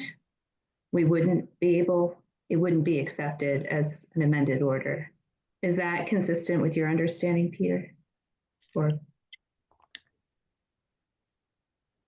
Of this being an amendment, is that qualifying to be an amendment? Yeah. Yeah, I think we filed this as an amendment because it was within the limit of work of the approved order of conditions.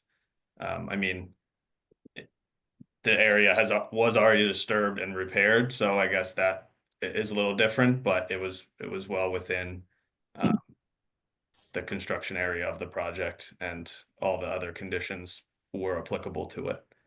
So that was our main reasoning for filing it as an amendment. Yeah, she said a lot of commissions had confusion on this issue. So again, this is fine because it's buffer zone impact, but if this work were happening within the riverfront area, let's pretend, it would have to have a full order of conditions. That's what she explained. So that's not the situation today. So I think we're good from that perspective. I think my only other comment is I have kids who are school aged, and I'm not sure if you guys are aware, but the softball team can't use the field right now due to potential drainage and turf issues. So my only suggestion is if there's something that needs to be addressed with that respect, that is appropriate for an amended order. And it seems like it would be important to address that or include it. And that type of thing typically is usually, based on my understanding, is usually the reason an applicant might come back, that they mismeasured the stormwater. If I may, Yeah, I'm sorry to interrupt. The problem was with the turf. okay. It was installed late in October and hadn't had a chance to really dig in. And then when the spring came, we had a whole lot of rain, and it didn't have a lot of chance to dig in there. It is now starting to do so. The person who designed and the installer are now cutting it and getting it ready, and we are approaching where it now has grown back in, and they've made some some little adding to the field itself, and it appears it's about ready to go now. It No, had to that's- do with turf than drainage. Unfortunately, it just didn't grow in. Okay, no, I'm just trying to make a suggestion so you don't have to come back here again. I know this We don't plan to. No. No, thank you for bearing with us. It was really an unfortunate thing that there was so much rain that it just didn't get going, and it's now happening. So hopefully the girls will be able to play there shortly. We had hoped to get it ready by this spring. We did everything we could. The weather didn't cooperate. I don't have any other questions. We want to. There are a few people who have their hands open. Paul. Yeah, I see Paul Rubicki has Raised. his hand up. Paul?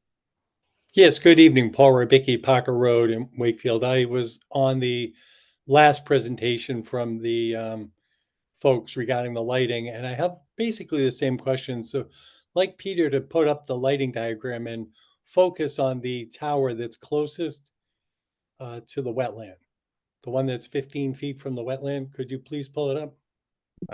Yep.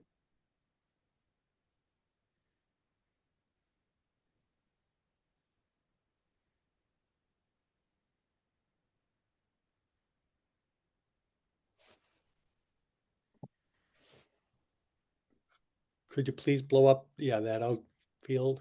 Outfield, this one?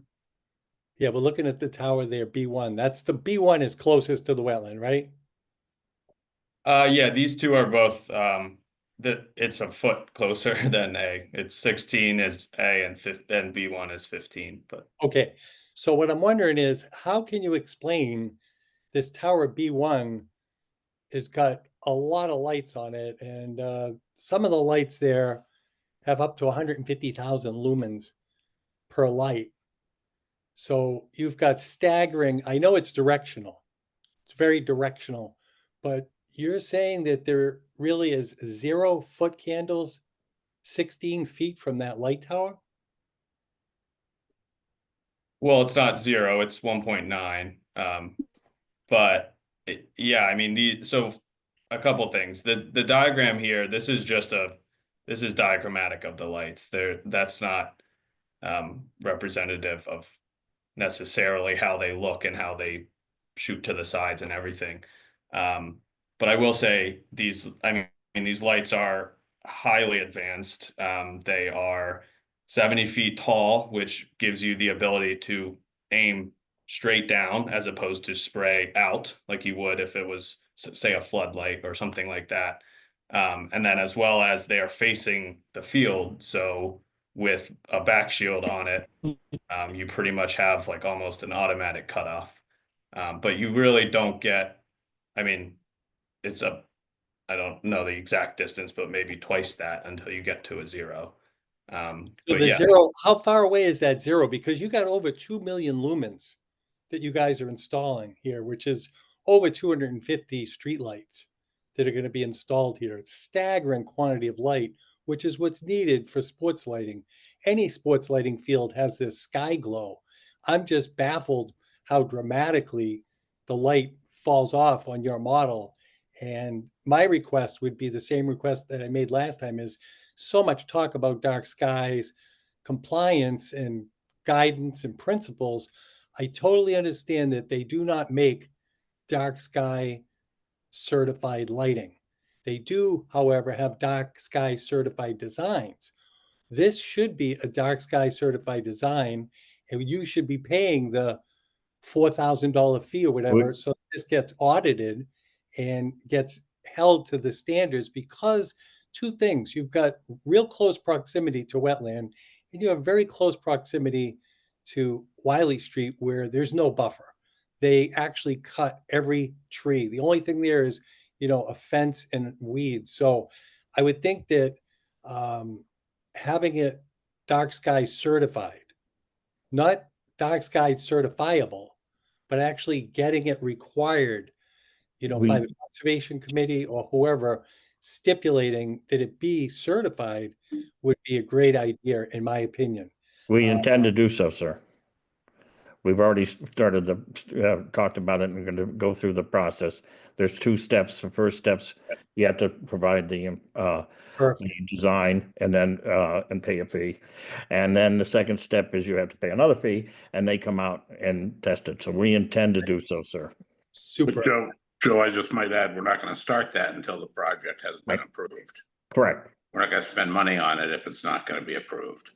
Totally understood. Makes sense. Thank you very much for doing that. And I No really am problem. happy to hear that. Could you tell me, what is the rough budget for the lighting for this project? We haven't had a final number yet, so I really can't tell you, but it's overall, it's somewhere around 600,000. Yeah, I don't need a final number. I'm just trying to get order of I can't give you, because that's some fine, Joe. variables that we just aren't sure of. On a $278 million project. Right. I just was asking, what was the Yep. No problem. Understood. Thank you. One last note is, these are going to be, all of the towers are going to be installed by a crane. So I don't know how you could say there will be very little disturbance. Driving a crane in there is going to be compressing the soil and having quite a bit of disturbance just inherent in bringing in a 20-ton crane. But the crane will be from a constructability standpoint, will be off the grass and bringing the poles in from those parking lot areas, because it will swing over the grass disturbance. The disturbance will be putting the conduit end bases in. Awesome. All right. Thank you very much. Thanks for your interest. Just to be clear, Chip. I'm sorry, Chip Tarbell, 23 Morrison Road, Secretary to the Permanent Building Committee. Question on that crane. You're saying that the cranes are going to be situated further towards the parking area on that side and over, I presume, nearer to the ball field itself on the other side, to avoid positioning them closer into the wetlands then? For the installation of the poles themselves. Okay. They still have to bring a rig in to drill for the bases. Drill for the bases and they have to trench in the Trench in the conduit. For power. Yeah. Understood. But we want that all put back together, and then then when the poles go in, if they do, there will be no disturbance because we will have put that whole area back together already. Okay.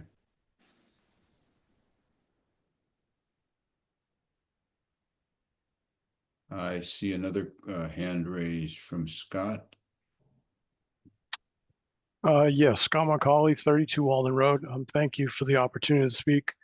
I've been against this project with the lighting because I think, one, it's unnecessary, and two, I think it's extremely invasive of the neighbors, especially on Wiley Street. There was a buffer between what was the old high school and their properties, and that has entirely been clear cut during the process of all of this going on. And when this originally came before the Conservation Commission, I know you normally will ask what type of vegetation is being put back in when things are being taken out. Has any consideration been given to the per person? I believe that's 52 Wiley Street. I can't read the number. It's completely wide open to this gentleman's property. And is anything like arborvitaes or anything? Now, I know at 53, there's arborvitaes going in because of some type of thing that was done with them, but has anything been considered 52? Now, I've also heard mentioned that from some of the construction people, which I don't know if it's accurate or not, that there was some type of sound barrier wall that might be going in across here. And how would that impact the wetland? And if people can tell me whether that's true or not, because there's just rumors going around. I did also hear about the issues about the field with the turf being irregular and a trip hazard, because there was a letter that went out through the school recently, but then also that there was a lot of severe flooding on the field. So I'm glad to hear that may be resolved, because there's a concern by a lot of parents about that. So the other thing I had questions about is that these lights draw a lot of power, and has infrastructure already been put in place to support power for these lightings? And then where is that, and where are they going to be tying in for the power?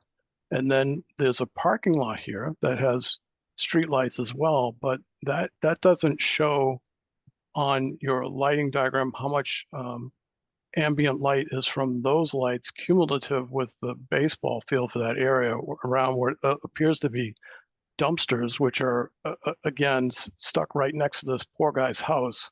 We have this huge swath of land and we can't find somewhere else to put the dumpsters, but right next to the forest where all the animals are going to come in. So there's just a lot of questions and a lot of things. You have 7-story lights, which I think exceed height limitations, but there's just more questions that I have that this is just a totally bad project. And the comment that it's $600,000 out of a $275 million, like that's supposed to make it any better. Let's save every penny that we can, because this is taxpayer money. It's just not as open checkbook. So I welcome the answers to some of those questions if they're applicable.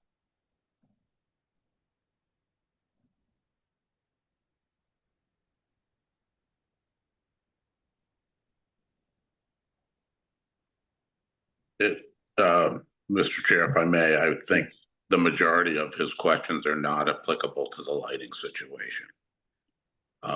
We have no ability to address the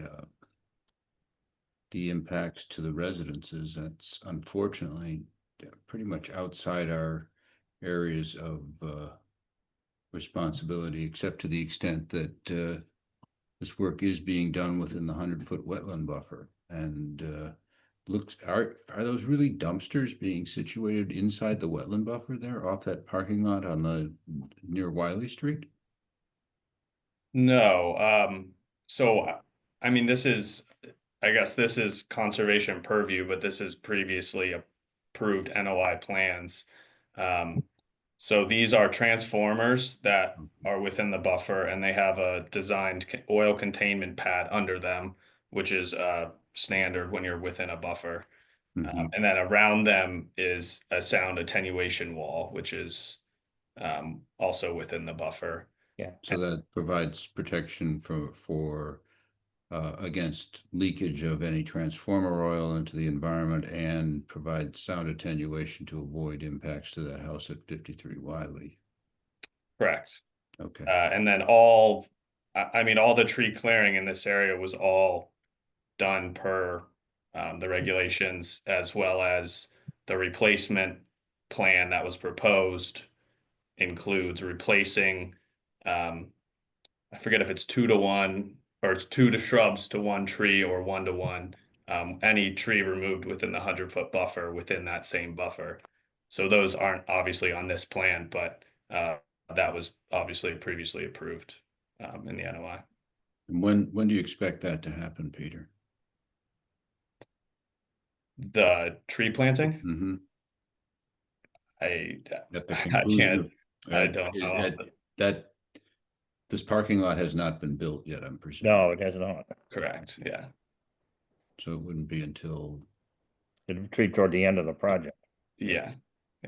The school opens in January 2027. 2027? Correct. Okay. Thank you, Joe. Yeah, no problem. And I would suggest people not deal with rumors rather than just facts. So, is there, and part of his question that is, yes, within our purview is the replanting. Within the 100-foot buffer zone, is any of that is that particular area near Wiley Street planned to be replanted there, or is something else going there? Yeah, so this dashed, you can kind of see this dashed outline here. This is a bioretention area, stormwater feature. It's a lined bioretention area that accepts runoff to treat it from this parking area. And then you can kind of see this, what looks like a cloud is the new tree line. So then this area behind the sound attenuation is targeted for the tree replacement within the buffer. And we've already dealt with the gentleman, the family at 52 Wiley, and have agreed to put up several bushes and trees in that area as well. And that's outside of our Yeah, jurisdiction, technically. that was because of the as what was represented, that it was for their convenience. And but there's a full planting plan that will be executed for the backside of this. Yeah, that whole area, there's a large planting plan all back there. Okay, so in terms of alleviating concerns, it'll be revegetated. Okay. Yes, yes.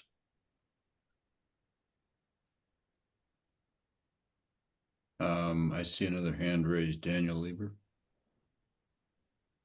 So thank you very much. I appreciate the opportunity to be a part of this. This has been, dare I say, enlightening. Sorry, bad pun. Given the topic, as I look at the and you reside where, Mr. Lieber? I'm at 1 Elm Street, and have spent many hours, months, days, and years at the high school over the course of the last few decades. So I'm familiar with the area, and I have a couple of thoughts on this. I'm concerned about putting in the actual installation of the bases and the other components, because there's a lot in this particular plan that will disturb the way that the vegetation operates, the way that the wildlife operates, and I think that is going to be material. I'm also hearing the concerns about the possibility of how do I put this? Whether there is a valid need for the lighting. That said, I'm usually, and even here, in favor of putting in the core infrastructure so that decisions that can be pushed down the road are not held back because of that same infrastructure. So I'm looking and saying the trenching, which is does cause a disturbance, but doesn't have to cause a significant disturbance. I'm assuming it's going down 18 inches, probably for like a 6-inch type of conduit, something along those lines. And might be larger, might be 8-inch conduit, but something along those lines. If the trenching is done, and the trenching is done with caps of the approximate locations where bases could be installed at a later time, then the most expensive, hardest part of the actual project would actually be done with the electrical conduit. We don't even have to run the electrical lines at this point. It's the conduit that is extraordinarily hard to then deal with. That way, whether we want to do the lighting, which wasn't a part of the original proposals, that becomes a decision that can be made at a later time, because the concerns about dark sky and, again, the impacts on conservation area, those are very real. It doesn't take much to throw off. At this time of year, we're dealing with a lot of migratory birds. We're dealing with a lot of amphibians and so forth that are in this area and would get impacted even by a single game. So that's where I'm concerned about whether the lighting is actually needed. And I'm not saying that it won't be.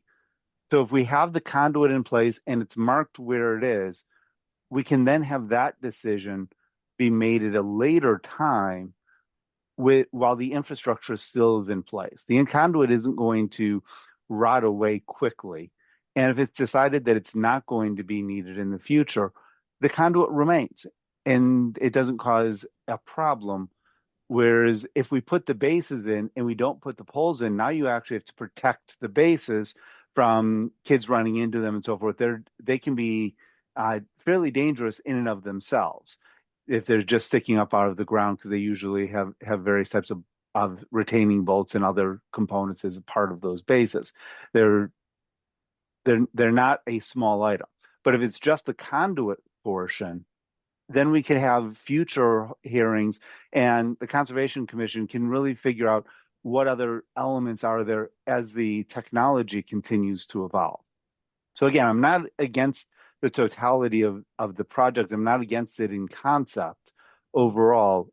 I don't see the need to go all in on this at this point. Whereas if we're doing just trenching, it can probably be done with relatively light equipment with very little types of disturbance. And I'm not hearing that has been proposed. Is that something that could be that would be potentially viable?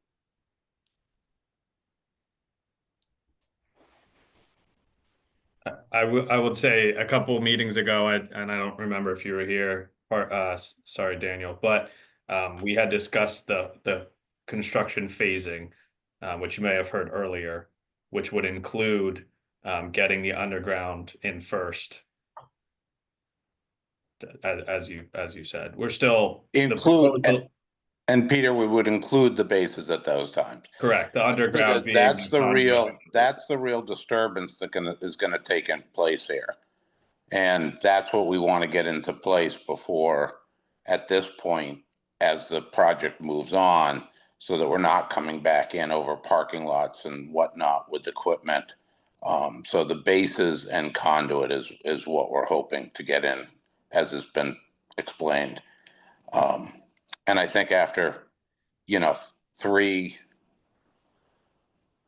hearings, Mr. Chair of the Concom, we're really talking about the lights and the lighting, and I think we've addressed all your questions and concerns. I think. I don't hear a whole lot of new ones coming up. So if I can just respond, and I appreciate what you're saying, Chip. I've watched the other meetings. I've been to some of them. I try to retain my comments so that they can be relatively condensed. And the purpose of a hearing is that a topic can come up at any time during the hearing. It's not limited, and that's actually specifically included in our bylaws, that any topic can be brought up at any public hearing. Just to be extremely clear, and it's for this type of reason that there may be ideas, there may be proposals. I'm not saying that it necessarily has to be a great idea. I'm not saying that's the right proposal. I'm saying that it's something that can be done. The fact that it's been discussed does not obviate the need to exclude it from discussion. And it's really, I'm just worried about the amount of disturbance. And I do appreciate what you're saying about the construction phasing, and if the bases are not put in, that in the future that would cause a different type of disturbance. You'd have to take cranes in over parking lots, figure out how you're going to navigate those pieces. And I appreciate that. But I think that that's also an issue that would be viable to have in the future, as opposed to having that discussion now, where you are potentially putting in a significant hazard if there is not actually a pole that's put on top of it, where there are other issues at play here. So that's where I'm looking and saying, let's put in the minimal amount of disturbance that gets the maximum value, which really here would be the conduit. And the conduit disturbance is short term, because they dig it, they put the conduit in, they can do the backfill. You can do almost all of that with moderately light equipment. So you don't have to bring in cranes and so forth and have significant disturbances on this area. So that's where I'm proposing. And the Concom, I have full confidence, have much more expertise, the members, as to what the impacts are. And I trust the decision, frankly, as to what is in the best interest of the town for this. So thank you. And Dan, I don't say that you can't bring up ideas. I think it's great that you are, and I always appreciate your thought process because it's usually pretty thoughtful. Doesn't mean that there aren't two ways to think, and that similarly, I don't think we're creating a hazard by having the bases in, and I think we're staging it in a better process by putting the bases and conduits in at this time. That's all. And that's fair. I have no problems with that piece. I just want to make it very clear. I think this is and it's a valuable conversation for the Concom to hear and be a part of. So thank you. Yep. At the previous meeting where we discussed this, we also discussed the question of operation of the lights. And I think at that point we understood that it'd be a relatively limited operating schedule. Am I correct in that understanding? I think that the AD and Tim O'Brien wrote a memo at some point to that extent as to what they thought the extent of the usage would be. I mean, certainly I'm not turning on and off the lights. But I don't think certainly first of all, it's a high school field, so they're not playing really late at night. It's the dusk and games that go long and practices in the off season that this becomes very helpful for. And honestly, it's also a little bit of gender equality as well, because on a number of fields in town that service other groups, there's lit fields. The girls softball don't have a lit field. So this would very much help in all of that as well. Yeah, I've had many conversations with people saying, the baseball field's lit, the track's lit, the football field's lit, but the only thing that's not lit is the girls softball. So there was some discussion about that as well when Mr. Lieber indicated the very need of it. I think the need of it is for that, the equality issue. Okay, I think my concern is not so much that as it is just understanding clearly the amount of Mr. Lieber made an important point about the lighting having impacts on wetland fauna in particular, more than flora. And what I'd like to understand is overall, how much time are we likely to be expecting lights to be operating, are they going to be controlled in such a way as to minimize operation when, or to turn them off when they're not? And I I I guess, believe these lights have it, when they're done with the practice, if they're done with the play, they can turn them off at the lights, I believe field. that's correct, isn't it, Chip? Yeah, I think there's two forms. One, they can be switched off at the field. Two is that Tim O'Brien and the AD both have apps on their phones now that if somebody were to call and say, hey, the lights are on, nobody's playing, that they could immediately turn them off. That's similar to the Galvin Field. It's similar to the tennis courts. It's similar to Landrigan. Okay. And you guys would be amenable to us, putting that in conditions, sort of, restricting the light usage? I think that would be consistent. I mean, we know that they're not going to be used. The For a number memo of that was months issued in the said winter. 9 p.m. Oh, sorry, Chip. Yeah, I think Tim was saying 9, 10 at the latest would be when they would Okay. be used. Yeah. But So we if could you wanted to stipulate, say there'd be no lights after 10, I think that would be fine. and could we stipulate, like, if they're not in use, they get shut off? Right. Yeah, I mean, Oh, absolutely. first of all, that's an economic savings, right? Because the town doesn't want to run the lights when they're not being used, so that's fine. And I think with the conversation with the AD and Tim O'Brien, the building operator, nobody saw them needing to stay on later than 10 o'clock at any given time during the year. Okay. And then, sorry, I have one more question. Dan Lieber brought up a point about installing the bases. If Peter, you could just pull up your diagram again. I'm Sure. with the baseball field, the lighting, that probably has the best example. I think none of us were here when the original order of conditions were issued except for Jimmy. So he was the only one who saw the project. But as I'm looking at that light labeled A, that's the closest to the culvert. Mm-hmm. Can you just pull that up quick?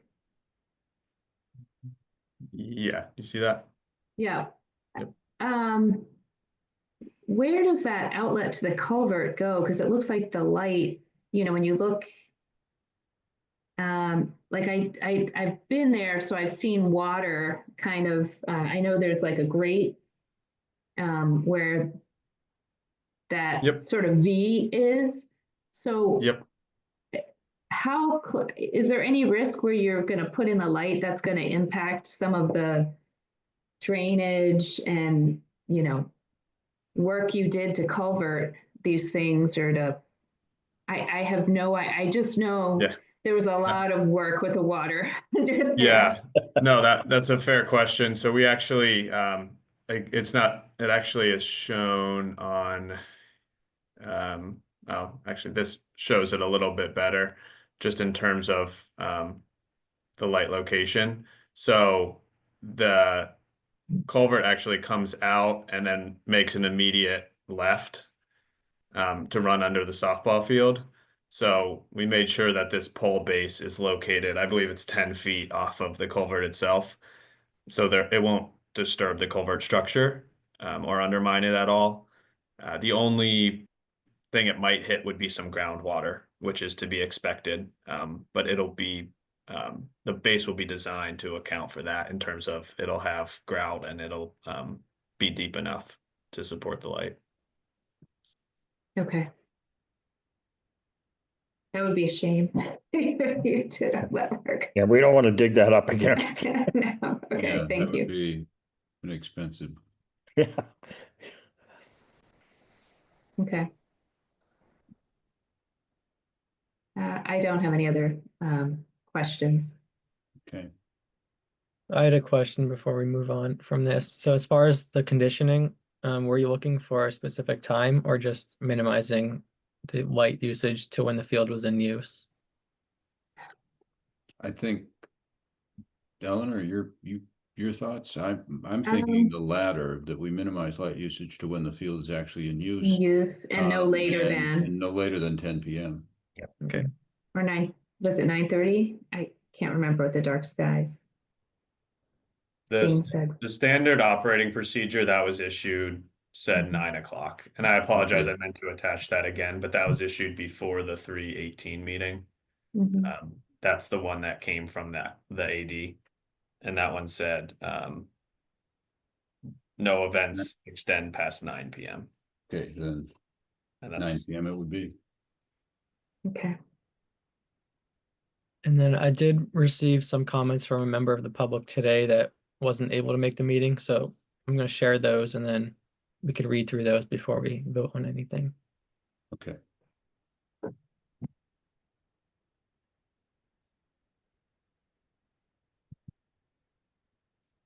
Chip, did you have something else to add? No. Well, if you did, you're on mute, so. Yeah, I'm tried to lower it, so I lowered my hands. Okay, thanks.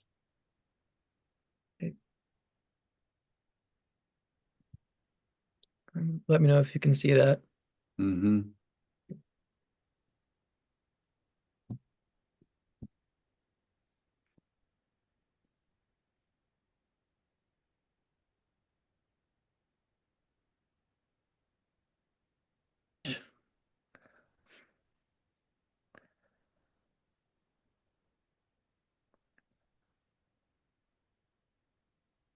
Yeah, you can move it down so we can continue to read. If folks are ready. Oh.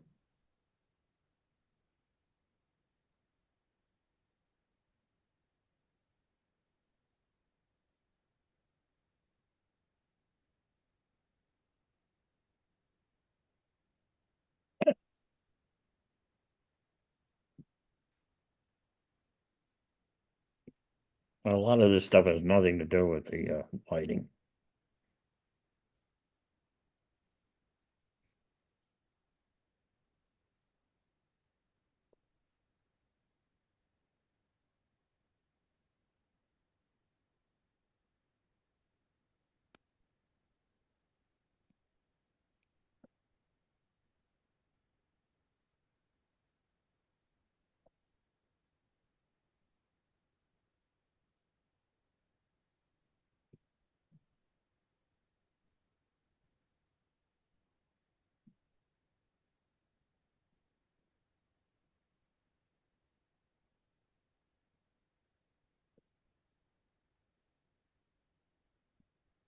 Yeah, I would say this is a It was an email that was sent. We received it this morning as well. Yes, they'd asked me to share it. Yeah, it's most of the wetland related questions have been discussed today, but like you said, try to keep it to what we're discussing. And areas that have nothing to do with. Yeah, that are outside our jurisdiction. Yeah, I'm sorry. But I think we did discuss anything that has to do with the field and lights that's included in that tonight. Yep. And then, sorry, Ethan, for the conditions, I think the other one we were thought about before that I think you guys are okay with is stipulating the lights will be dark sky compliant. I think we have to come up with the exact language for that. Certified or something. I think it's certified was what I think. Certified. Yeah. They're gonna be. We have to go, as I indicated, there's two processes we have to go to. We have to submit the plans we submit $1,000 fee. And then once they're installed, they then come out and test it and view it. And then and that costs money as well. And then we become certified. And we intend, as indicated, we intend to go through that entire process. Okay. And we are hopeful and confident that the So we're fine with the condition that we will continue in the direction of becoming dark sky certified. Okay. We'll include that. I'll confirm that language with you tomorrow and make sure we have it all accurate. And then Ethan, can you circulate a draft of the order of conditions? Sure. Before he does that, we need to close the hearing. Yeah. And then, is there anything else anyone wants to raise tonight? Any other questions from members of the commission or members of the public? I would just like to thank you guys for your consideration, the time you've put into it, and your thoughtfulness. Yeah, thank you very much. I just wanted to say I appreciate you taking the time to clarify some of the questions, and I know there was a comment about rumors, and at times there are rumors, and it's good to hear that some of this, that maybe the sound wall that people were talking about might have been from the transformers, which is good to hear, and that they're not actually dumpsters of what they appear to be on the diagram. So As I suggest, right, facts rather than rumors. I have been down to the area and to seen what was it horribly clear cut, so that know that there's plantings going back in there, and hopefully to the degree that some of those homeowners don't have to see some of the stuff that's going on, especially with the lighting, because I know the fall off seems to be pretty great once it goes out into that area, but still there's no guarantee of that, because it could, after the lights are up, the light readings could be higher, but it's still going to have an ambient effect to that entire neighborhood. But I think anything that you can do for those neighbors too would be great, so we appreciate that. Thank you. Trying to do our best, sir.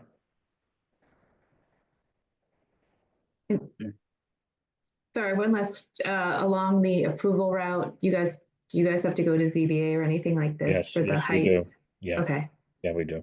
It's not for the height. okay, It's, so the ZBA approved this would be considered a minor modification. So anytime the plans that were approved by the ZBA get changed, they have to go back in front of the ZBA to request a minor modification. Kind of similar to what you guys modified what you guys just did. So the ZBA looks at it and determines whether it's minor or not. okay. Thank you. That's helpful to know. And thank you for working with us and addressing the lighting concerns. We're trying to do it all for the good for the town. Jennifer, anything further? No. Jimmy? Okay, I guess we need a motion to close the hearing. I'll make the motion to close the hearing.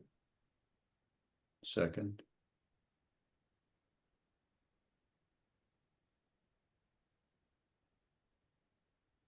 I agree. you're seconding it then? Oh, okay, you need a second. I second. Yes, please, I'm sorry. I thought you were Wasn't clear. seconding. Okay, all in favor of closing the hearing? Eleanor, Yes. Jennifer, Yes. Jimmy? Yes.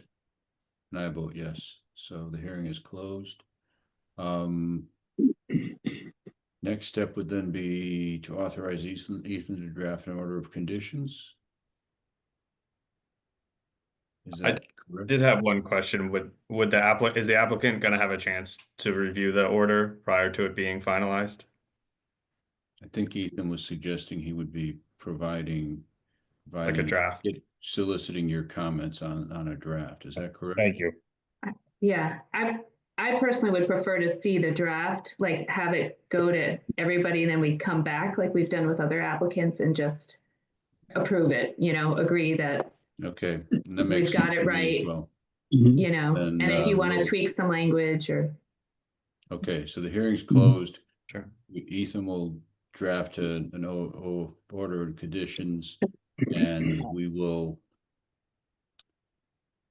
share that with the applicant and then we'll come back at our next meeting in 2 weeks And then to complete the process. I think he's just adding conditions to the existing order, Yeah, I mean, right? there's it's basically an amendment to the existing order.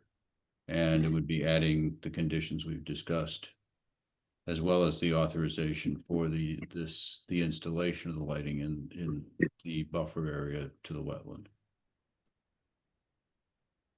Yep, sounds good. Thank you very much. Thank you All right, all. thank you all. Take care. Thank you. Good night.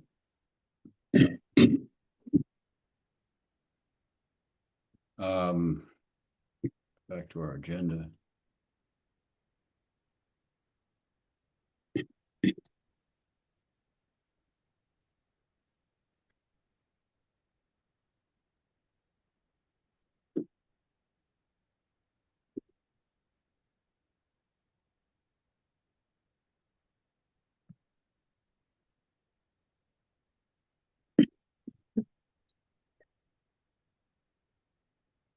The next thing I had on here was the bylaw presentation discussion, I believe. Right.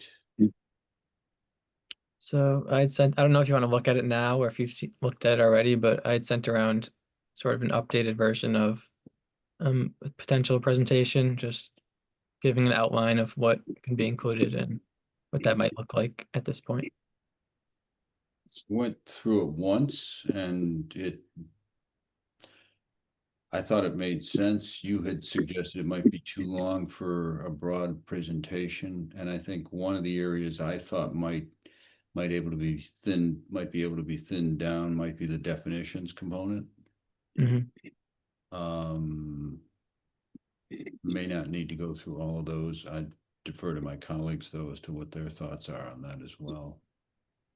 But otherwise, I thought that was a good basis for developing something to present to the public. I liked the new template that matches the town. I think what would be helpful is, you know, whoever's presenting it, if you're presenting it, Ethan, to just do a dry run and kind of like you're presenting to us, because then you'll get the sense right away sort of what you have to change or what, you know, would sort of be difficult to make flow. Sure. So I don't think I'm the one presenting it, but with this version, I think the goal was to create a comprehensive sort of presentation. And then when it comes to the town meeting, you could narrow it down from there. Yeah, it's, I think sometimes it's hard to present other people's, you know, I think that's where you'll see how it flows. I think we need to talk through it given the late hour tonight.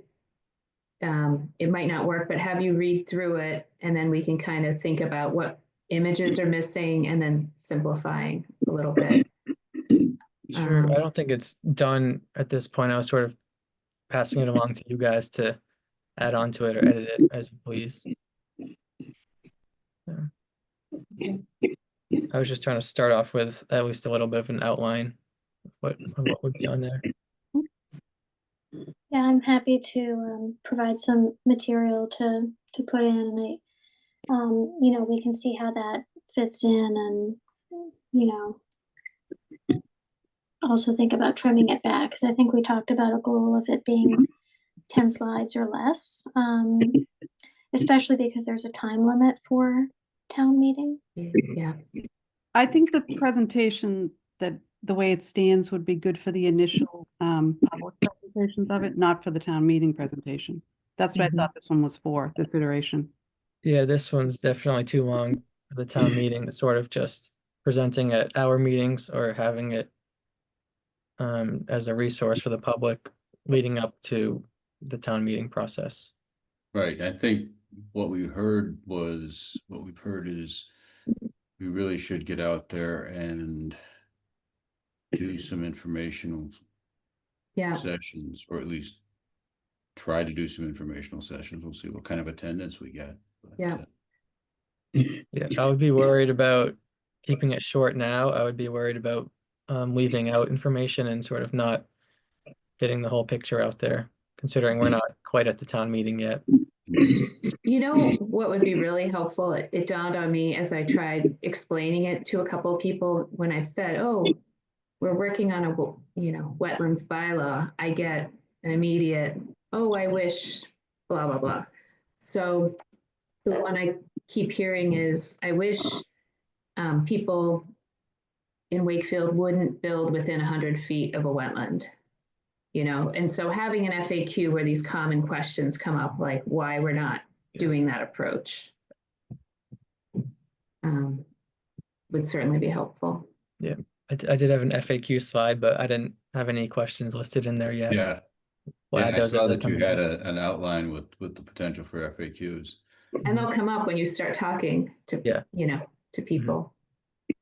And if we rolled out building within 100 feet of wetland, there'd be a lot less development in this town than there is now. Yeah. And then just a side note, if you'll notice, one applicant kept referring to the 25-foot no disturb zone during our meeting. So I feel like that's kind of a standard, you know, That's but been, again, that seems to have been accepted. yes. And I think that benchmarking, you know, we can give you some slides, Jennifer, you know, I have some ideas, but that's important to show that that is kind of the standard for a town that's like us. And it's been in place for almost 15 years, so that's something to present as well. Policy. And it hasn't been appealed. There's never been appeal based on that. Yeah. And it's interesting too, because a lot of the feedback they were getting on their plan was from planning board and ZBA, who are also, I think, you know, support that, it seems. So that's good.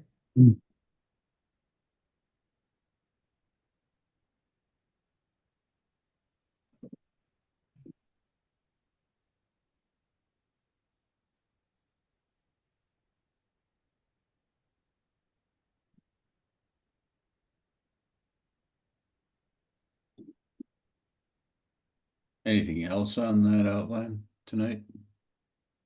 And the next one on the agenda is a vote to give Ethan a signature authority on our behalf for legal documents under the Wetland Protection Act.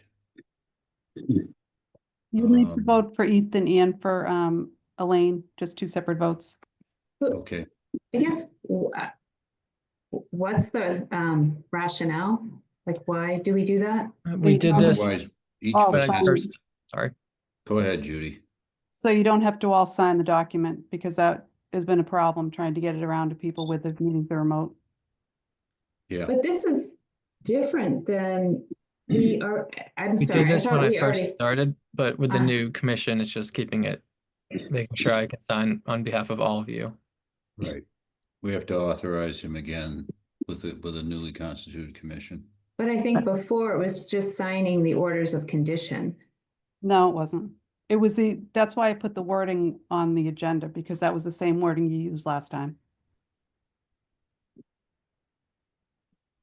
It refers to like the order of conditions, determinations, like enforcement orders, all those sort of things. He can't sign them unless we've authorized him to sign them. Or we've taken a vote on, for example, tonight, the two negative determinations. Otherwise, you individually would all have to sign it, but it just allows me to sign it on your behalf. I guess my issue is, how can I phrase this? Before the pandemic, right, the commission met in person and they reviewed orders of conditions and they signed them in person, right? And certainly that's difficult, but every commission member saw the final order of conditions before it was signed. Now, something when we authorized you before that was unclear to me was that we no longer saw the draft orders of conditions.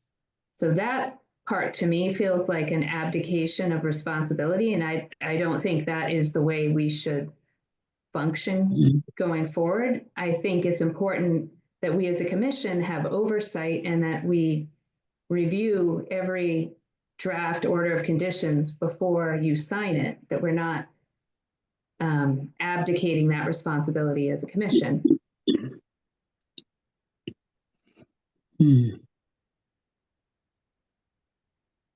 Sure, we Going to be can, looking at the draft first. Yeah. You'll look at the draft at the next meeting and we'll take a vote, and then Ethan will sign it. So you will be seeing the draft. There are other drafts we haven't seen that went out without us seeing before they were issued. So I just want to make sure going forward that we do that and I'd actually prefer not to vote on this tonight, and if we could table it for the next meeting. So do you want to vote in person? Is that how you want to do it?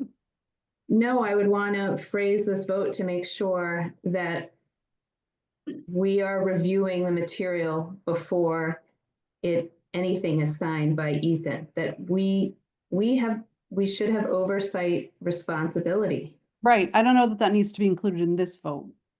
This is just, I think you can do that.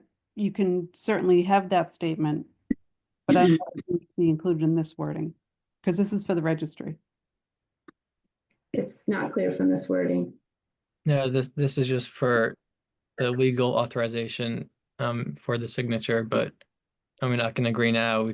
I'm happy to send you and look at the draft together before signing it in the future.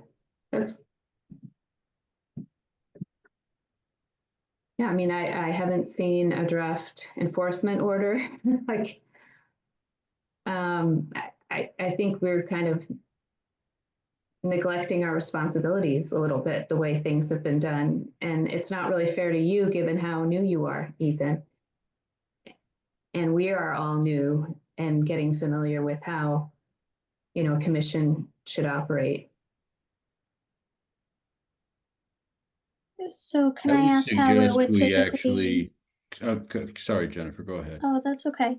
So, for example, in tonight's meeting, we requested, or we will see a draft of the order of conditions, and then we'll vote on that language in the next meeting, and the vote would be both to accept it and to authorize Ethan to sign on our behalf. Is that what a typical motion would be like going forward? No, once you take the vote to authorize Ethan to sign, you only have to take that vote once. And the vote is just to accept the order of Correct. conditions? Correct. Okay. The vote on, for example, the order of condition that Ethan will be drafting for the project we just closed the hearing on. We will review the order and assuming we're good with it, authorize the order rather than the four of us all having to sign it. Right. This motion would essentially authorize Ethan to sign on our behalf based on our approval of the motion. Right. And we've functioned that way in the past. We've been functioning that way for some time, actually. Right, but there've been several projects where like, I'm comfortable with that approach, that we get to see the final order and then bless it, and then it gets,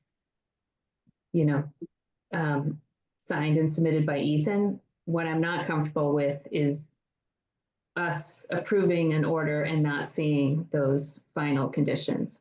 Yeah, if the order isn't our standard order and it has special conditions, then I think we would want to see the special conditions and approve that. Remember, most of our order is standard conditions that just keep getting reproduced. Right. And then I guess, what's the registry process? Because I know it's taken a while. Like, are you signing orders yet or still using a lien signature? Signing orders. I can get this done in a couple of days once I have the signature page. It's a pretty quick process to get it to the registry. You have to renew it every year? This was just for the new commission members, so I guess every 3 years, or I don't know. It's a newer thing with the virtual meetings, so it seems like you just renew it as the commission changes. So, for example, the fact that Jennifer has come on and we've lost members as well. Yeah. So I could sign it now, but I wouldn't be able to sign it for Jennifer, sort of. I don't know the actual legal side of that, so just to play it safe, we're getting a completely new one. for everyone. What would we need to do to adopt this standard or policy for the commission to see an order of conditions, especially a special one, before we vote on it? Well, I think Do we we need to vote simply, on having that we policy? could adopt a motion which says that, you know, the commission will see all orders of conditions which deviate from the standard based order of conditions, adding to or subtracting from it. And then secondly, Ethan will have the signature authority to sign orders as well as other necessary documents that the commission has approved, actions that the commission has approved. I would like to take this back and see if there's just another way to do this that might be a little bit tighter. I guess my concern is, are there other things that we're delegating approval on? And then how does We're that? not delegating approval on anything. We're delegating signature authority after we've authorized an action, whether it's an order of conditions or an enforcement order, or in the case of the negative determinations that we made tonight. If Well, there's a let me say one thing. Go ahead, I Jim. actually think Eleanor's got the right idea, because I think sometimes when you get something printed up, you read it again, and it's you know, you think, oh geez, that doesn't sound right. I wish I could change that. And I think that gives you an opportunity to do that. But I think the problem is trying to get it over to someone to be signed after that.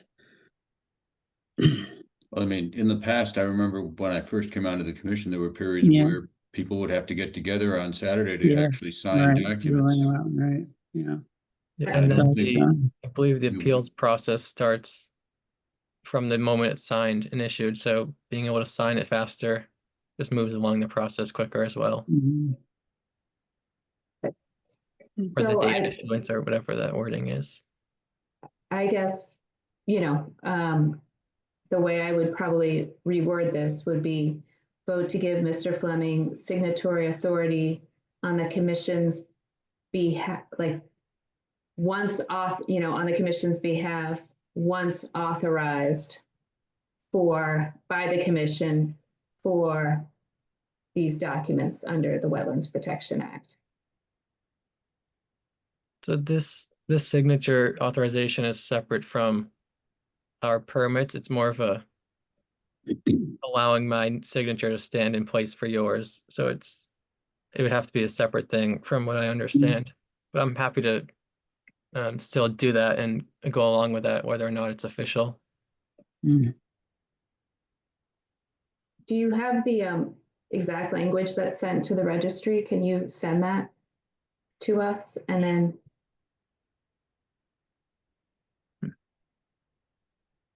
I have it printed out here.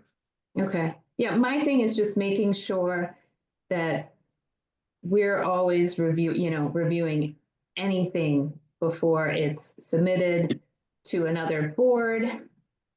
Yeah. Before it's submitted to the commission. You know, we're appointed, and I think there's an expectation that we will perform oversight and that we will discuss issues as they come up. So that's it. To me, this just wasn't clear the way it was worded. So yeah, if you want to share what gets submitted to the registry, that's helpful. Sure. On your screen. I hold it up. I don't know if you'll be able to see that. It basically just says. Can you share your screen, Ethan? I have it on paper. Oh, it's on paper. All right. It's the same one that Elaine had for herself.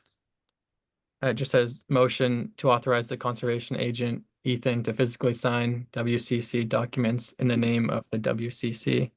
The term WCC documents as used in the preceding sentence means those documents issued by the WCC under the Massachusetts Wetlands Protection Act or any under applicable law, including but not limited to orders of condition, certificate of compliance, and enforcement orders.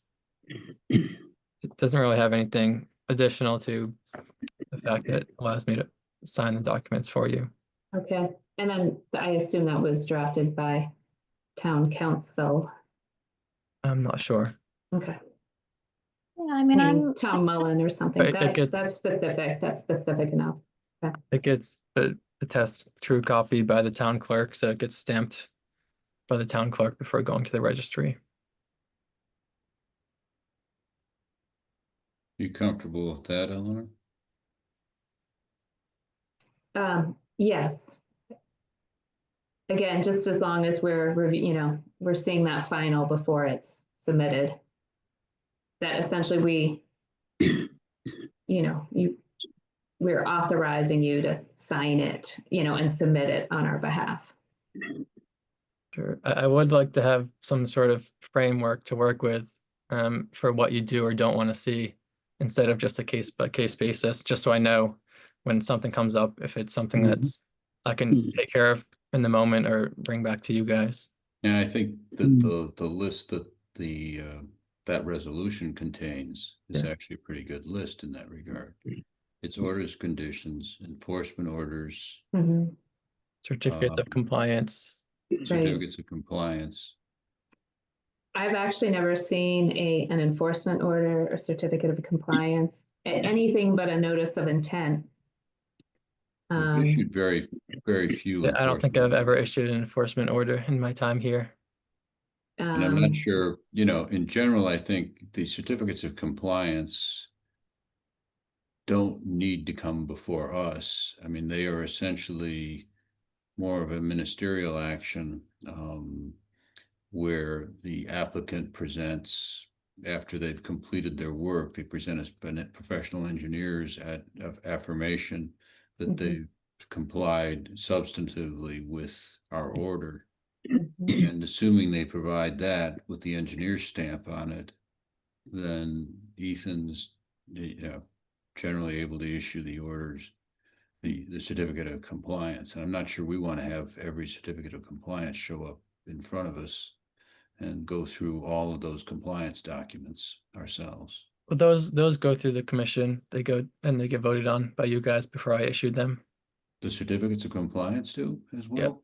Really? Yeah. Just don't think I've seen one. Maybe. I'm not sure I've ever. And they're not that often. We get more NOIs coming in than COCs because they have like a longer timeline and all that. Yeah, we but mainly have been voting on issuing OOCs. Yeah. There's one a few months ago, I remember, but I think that was the most recent one. Yeah. I haven't done any, as far as I was aware, they had to be issued by the commission, so I haven't issued any of those. Okay. Okay. Does the signature line look differently when it's on behalf of the commission? For example, when it's an OC, like does it say Ethan Fleming on behalf of the Wakefield Conservation Commission? There's a good 7 lines, I think. It's just my name and then my signature, and then I'll usually attach this form with it, with the stamp from the registry, just to clarify that it does represent all of the signatures. Because he has the authorization on our behalf. This is attached to every document. And sometimes they might just see one signature and think it's not enough. So I just to play it safe, I include a copy of that with the submission. Okay. Judy, it's helpful, I guess, when you do the minutes, if you can like summarize exactly what's in that, Ethan, maybe you can just email that blurb that goes to that gets submitted to the state for you to sign on our behalf. I'm gonna try to pull it up right now. Okay. Just because the way this is worded on the agenda, That was how you took the vote last time. That was the wording that you had. That's why I put it on that way. Okay. I think I was so new and I just didn't even it wasn't registering at the time. So that's fine. And thanks for I clearing still that up. need your approval to sign for it and all that. It doesn't supersede any of that.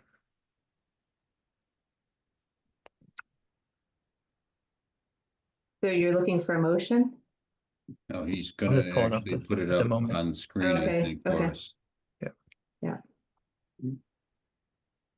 But it is helpful on the projects when you suggest, like you've been to the site and you suggest conditions for us to think about that, certainly makes things efficient.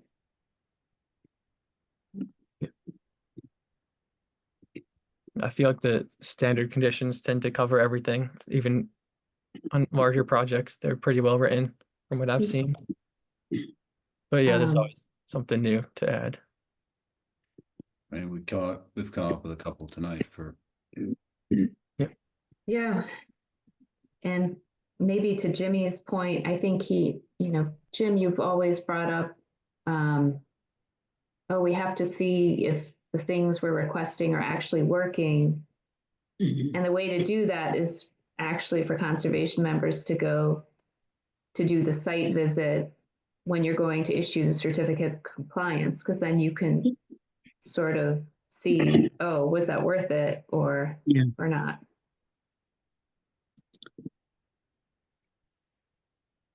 Okay, I have it here. I didn't hear all of that. Okay, so. Took a picture, but you might be able to see Alright. that.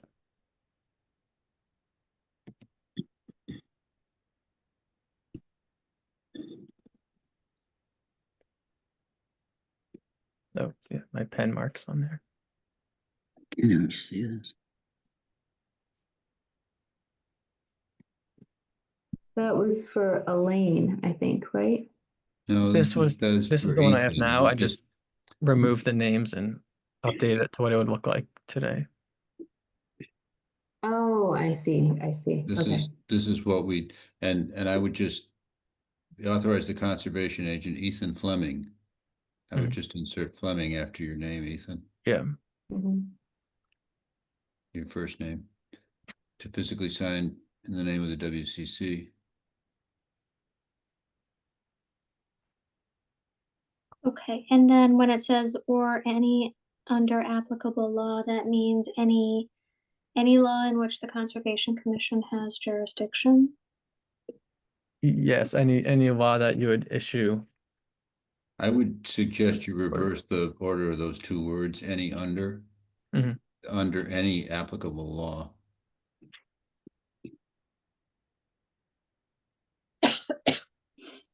But with that change, I'm okay with this resolution.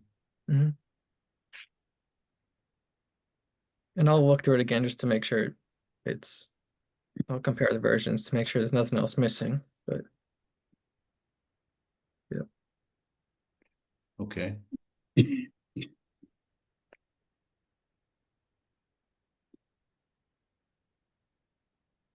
Someone willing to make a motion to this effect?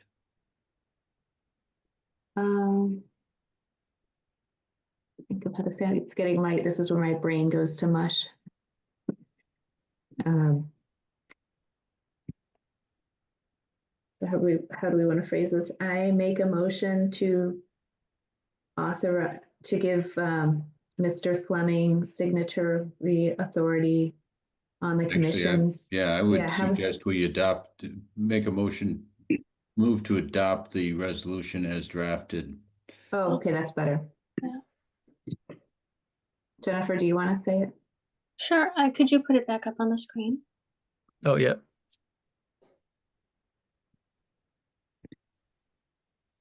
What's on the agenda might be a short summary of that as well.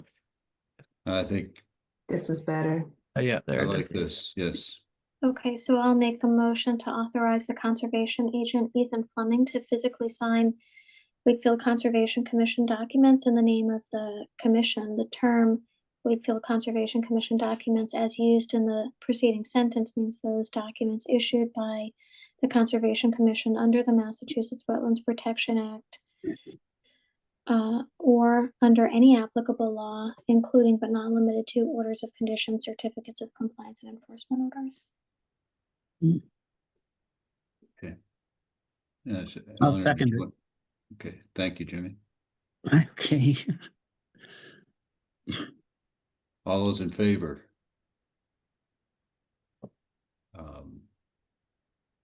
Eleanor? Yes. Jennifer, Yes. Jimmy, Yes. and I vote yes. Okay. You're authorized, Ethan. Nice. Thank you for presenting this too. That's helpful.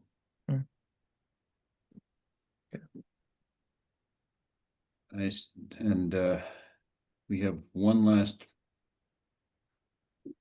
I guess, would you like to authorize Elaine as well? Oh, okay. Someone, Jennifer, would you be willing to make the same motion, just substituting Elaine? Sure. What's Okay. Elaine's last name? Freeland. Freeland. Okay. So I make a motion to authorize the conservation agent, Elaine Freeland, to physically sign Wakefield Conservation Commission documents in the name of the commission. The Wakefield Conservation Commission documents as used in this motion means those documents issued by the Conservation Commission under the Massachusetts Wetlands Protection Act or under any applicable law, including but not limited to orders of condition, certificates of compliance, and enforcement orders. Thank you. A second? Second. Okay. All in favor? Eleanor? Yes. Jennifer? Yes. Jimmy? Yeah. Yes. Vote yes. Okay, that's also approved. So we've authorized both agents. I think we've covered that part of our agenda then. There's one last thing, reorganization, chair and vice chair. Jimmy, do you want to remain as chair? Not really. No? No, not really. Oh, well, you're the most senior and you do such a good job. No, I don't think. Paul's doing a good job. What do you mean, Jim? Yeah. He stepped in tonight. So you could take it. Paul could take it. I'll take it. Yeah. Yeah. Okay. I mean, I think we have to, there are fewer of us, and I think we have to figure out how to work a little bit differently to move things forward. And so I think, given that everybody's new, we don't necessarily have to do things the way they were done before. Oh, come on. Well, I mean, Ethan is young, Ethan is new. Then you're new too, though. So Yeah, I'm new, but I mean, he is learning to do things differently, for example, than Elaine does things. So it's, he doesn't have to feel constrained by the way, Elaine takes notes, for example, he doesn't have to, he can branch out and do things, his own way. But that's what I'm saying with this group. Okay. I mean, we can have somebody lead Paul, like you lead the meetings. We can take a slightly different approach with the agendas. Yeah. So it doesn't all fall on you, kind of thing. I think other committees have a deadline. Go ahead. I think we also need a vice chair. We haven't really had one since Bob. Bob left, right? And I think we need a vice chair because there will be times when I will be away. Yeah, that's true. I'm not going to eliminate my vacation travel. You just have to take us with you. Yeah, right. I can take my phone along, Jimmy. I don't think I'm going to take everybody else. That might just blow up my budget. Yeah. Not my problem. Well, if the commission's willing to fund it, that'd be a different story. But you might have a hard time getting that through town meeting and town council. But so Jimmy, sorry, go on. I think I'm willing to do that that'd be the chair, and then I'm happy to step in as vice chair. Okay.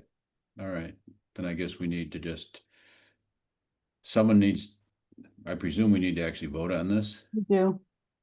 Yeah. So, Well, I'll make a motion to have Paul Wendelgrass as the chair of the Conservation Commission. and you might as well add Eleanor Axelrod as vice chair And- in the same motion. Okay, and Eleanor Axelrod as vice chair of the commission. Does someone Second? That seems Okay. kind of I think weird. that needs to be Well, Jimmy. that's, hey, Jimmy, you might have to second. I'll second it. okay. All in favor? Eleanor, Yes. Jennifer, Yes.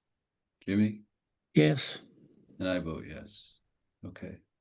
We are duly constituted. We still need to recruit, see if we need can to recruit recruit. anybody else.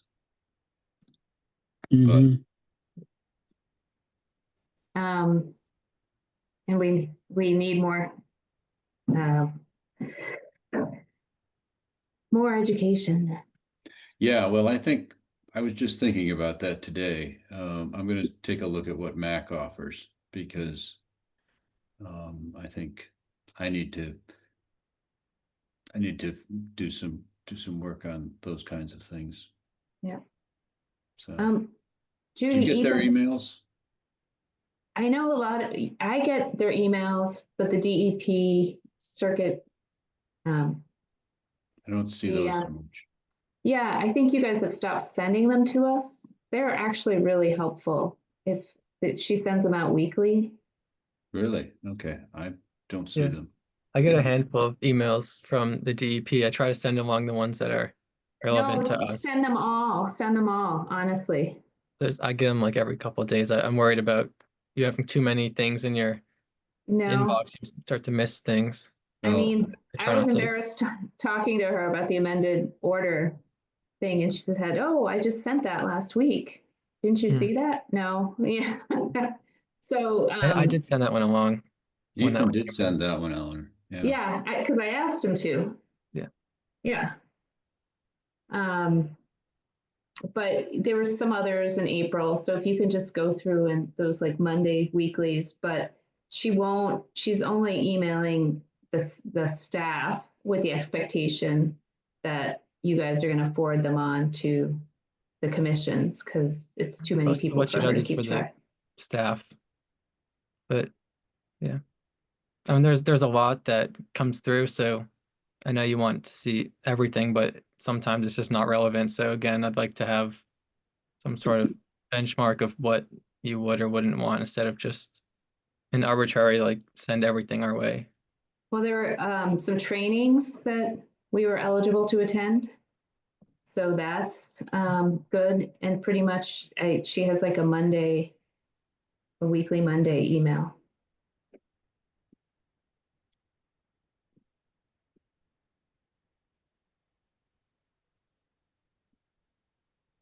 Okay. And we can also delete things. So Sure. Well, with the I think with the high school stuff, I did send it out last week, but that's one where I think was just all Yeah, the emails. no, you did, and it was basically I had neglected to unpack the zip file. Yeah. So I try to keep it consistent, but I'm working on a better way to send out materials, but I try to keep it easy for you guys, but I know it's not always possible on my end.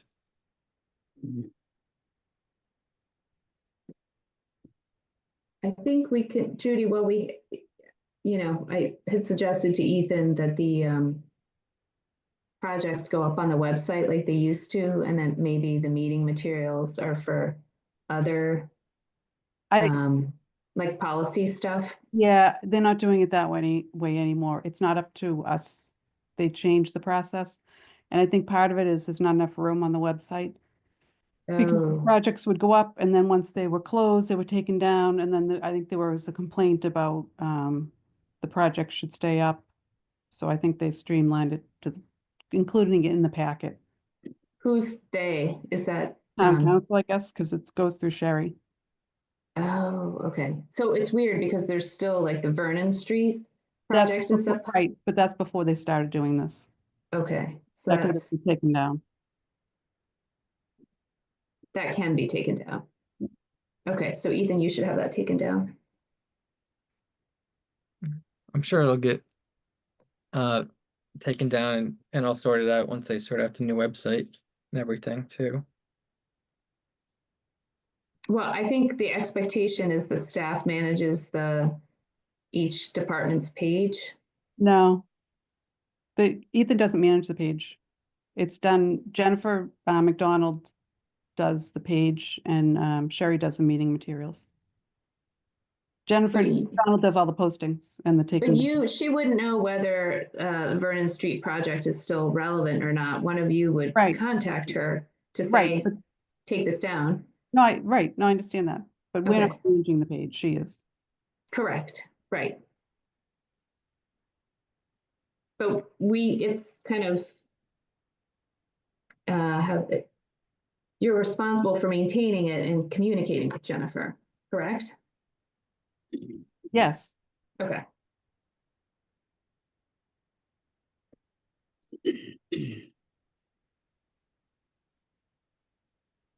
But the meeting materials, the way they do it now is the way that I mean, it's not a requirement under the open meeting law. They've just done it as, I guess, just a benefit so people can see everything for every meeting.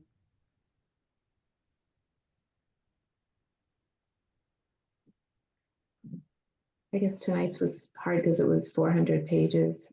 That sometimes happens. Right.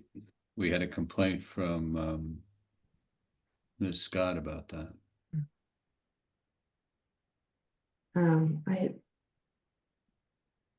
Yeah, we closing the meeting? Yeah, we Are should we- close the meeting. I think we've exhausted our subjects. Can you just talk about setting agendas for next meeting, just so we're cognizant of timing on that, or how we want to do it going forward? Okay. What's your suggestion, Eleanor? So, Judy, you usually have it posted Thursdays, is that right? Right. Okay, so I think in the past, like Ethan, I don't know, like you circulate a draft agenda on Tuesday or something and say, please, here's the draft agenda. Please, add, anything else kind of thing by Not Wednesday and give us typically, a no. deadline. I'm saying that's how other departments do it. So that's a way to approach it. Because otherwise, who's setting the agenda today? Well, I just put in the times for the legal notices and I send it to Ethan and to Jim for review. Okay. That's how it's always Okay. been done. Okay. So they review it. Okay.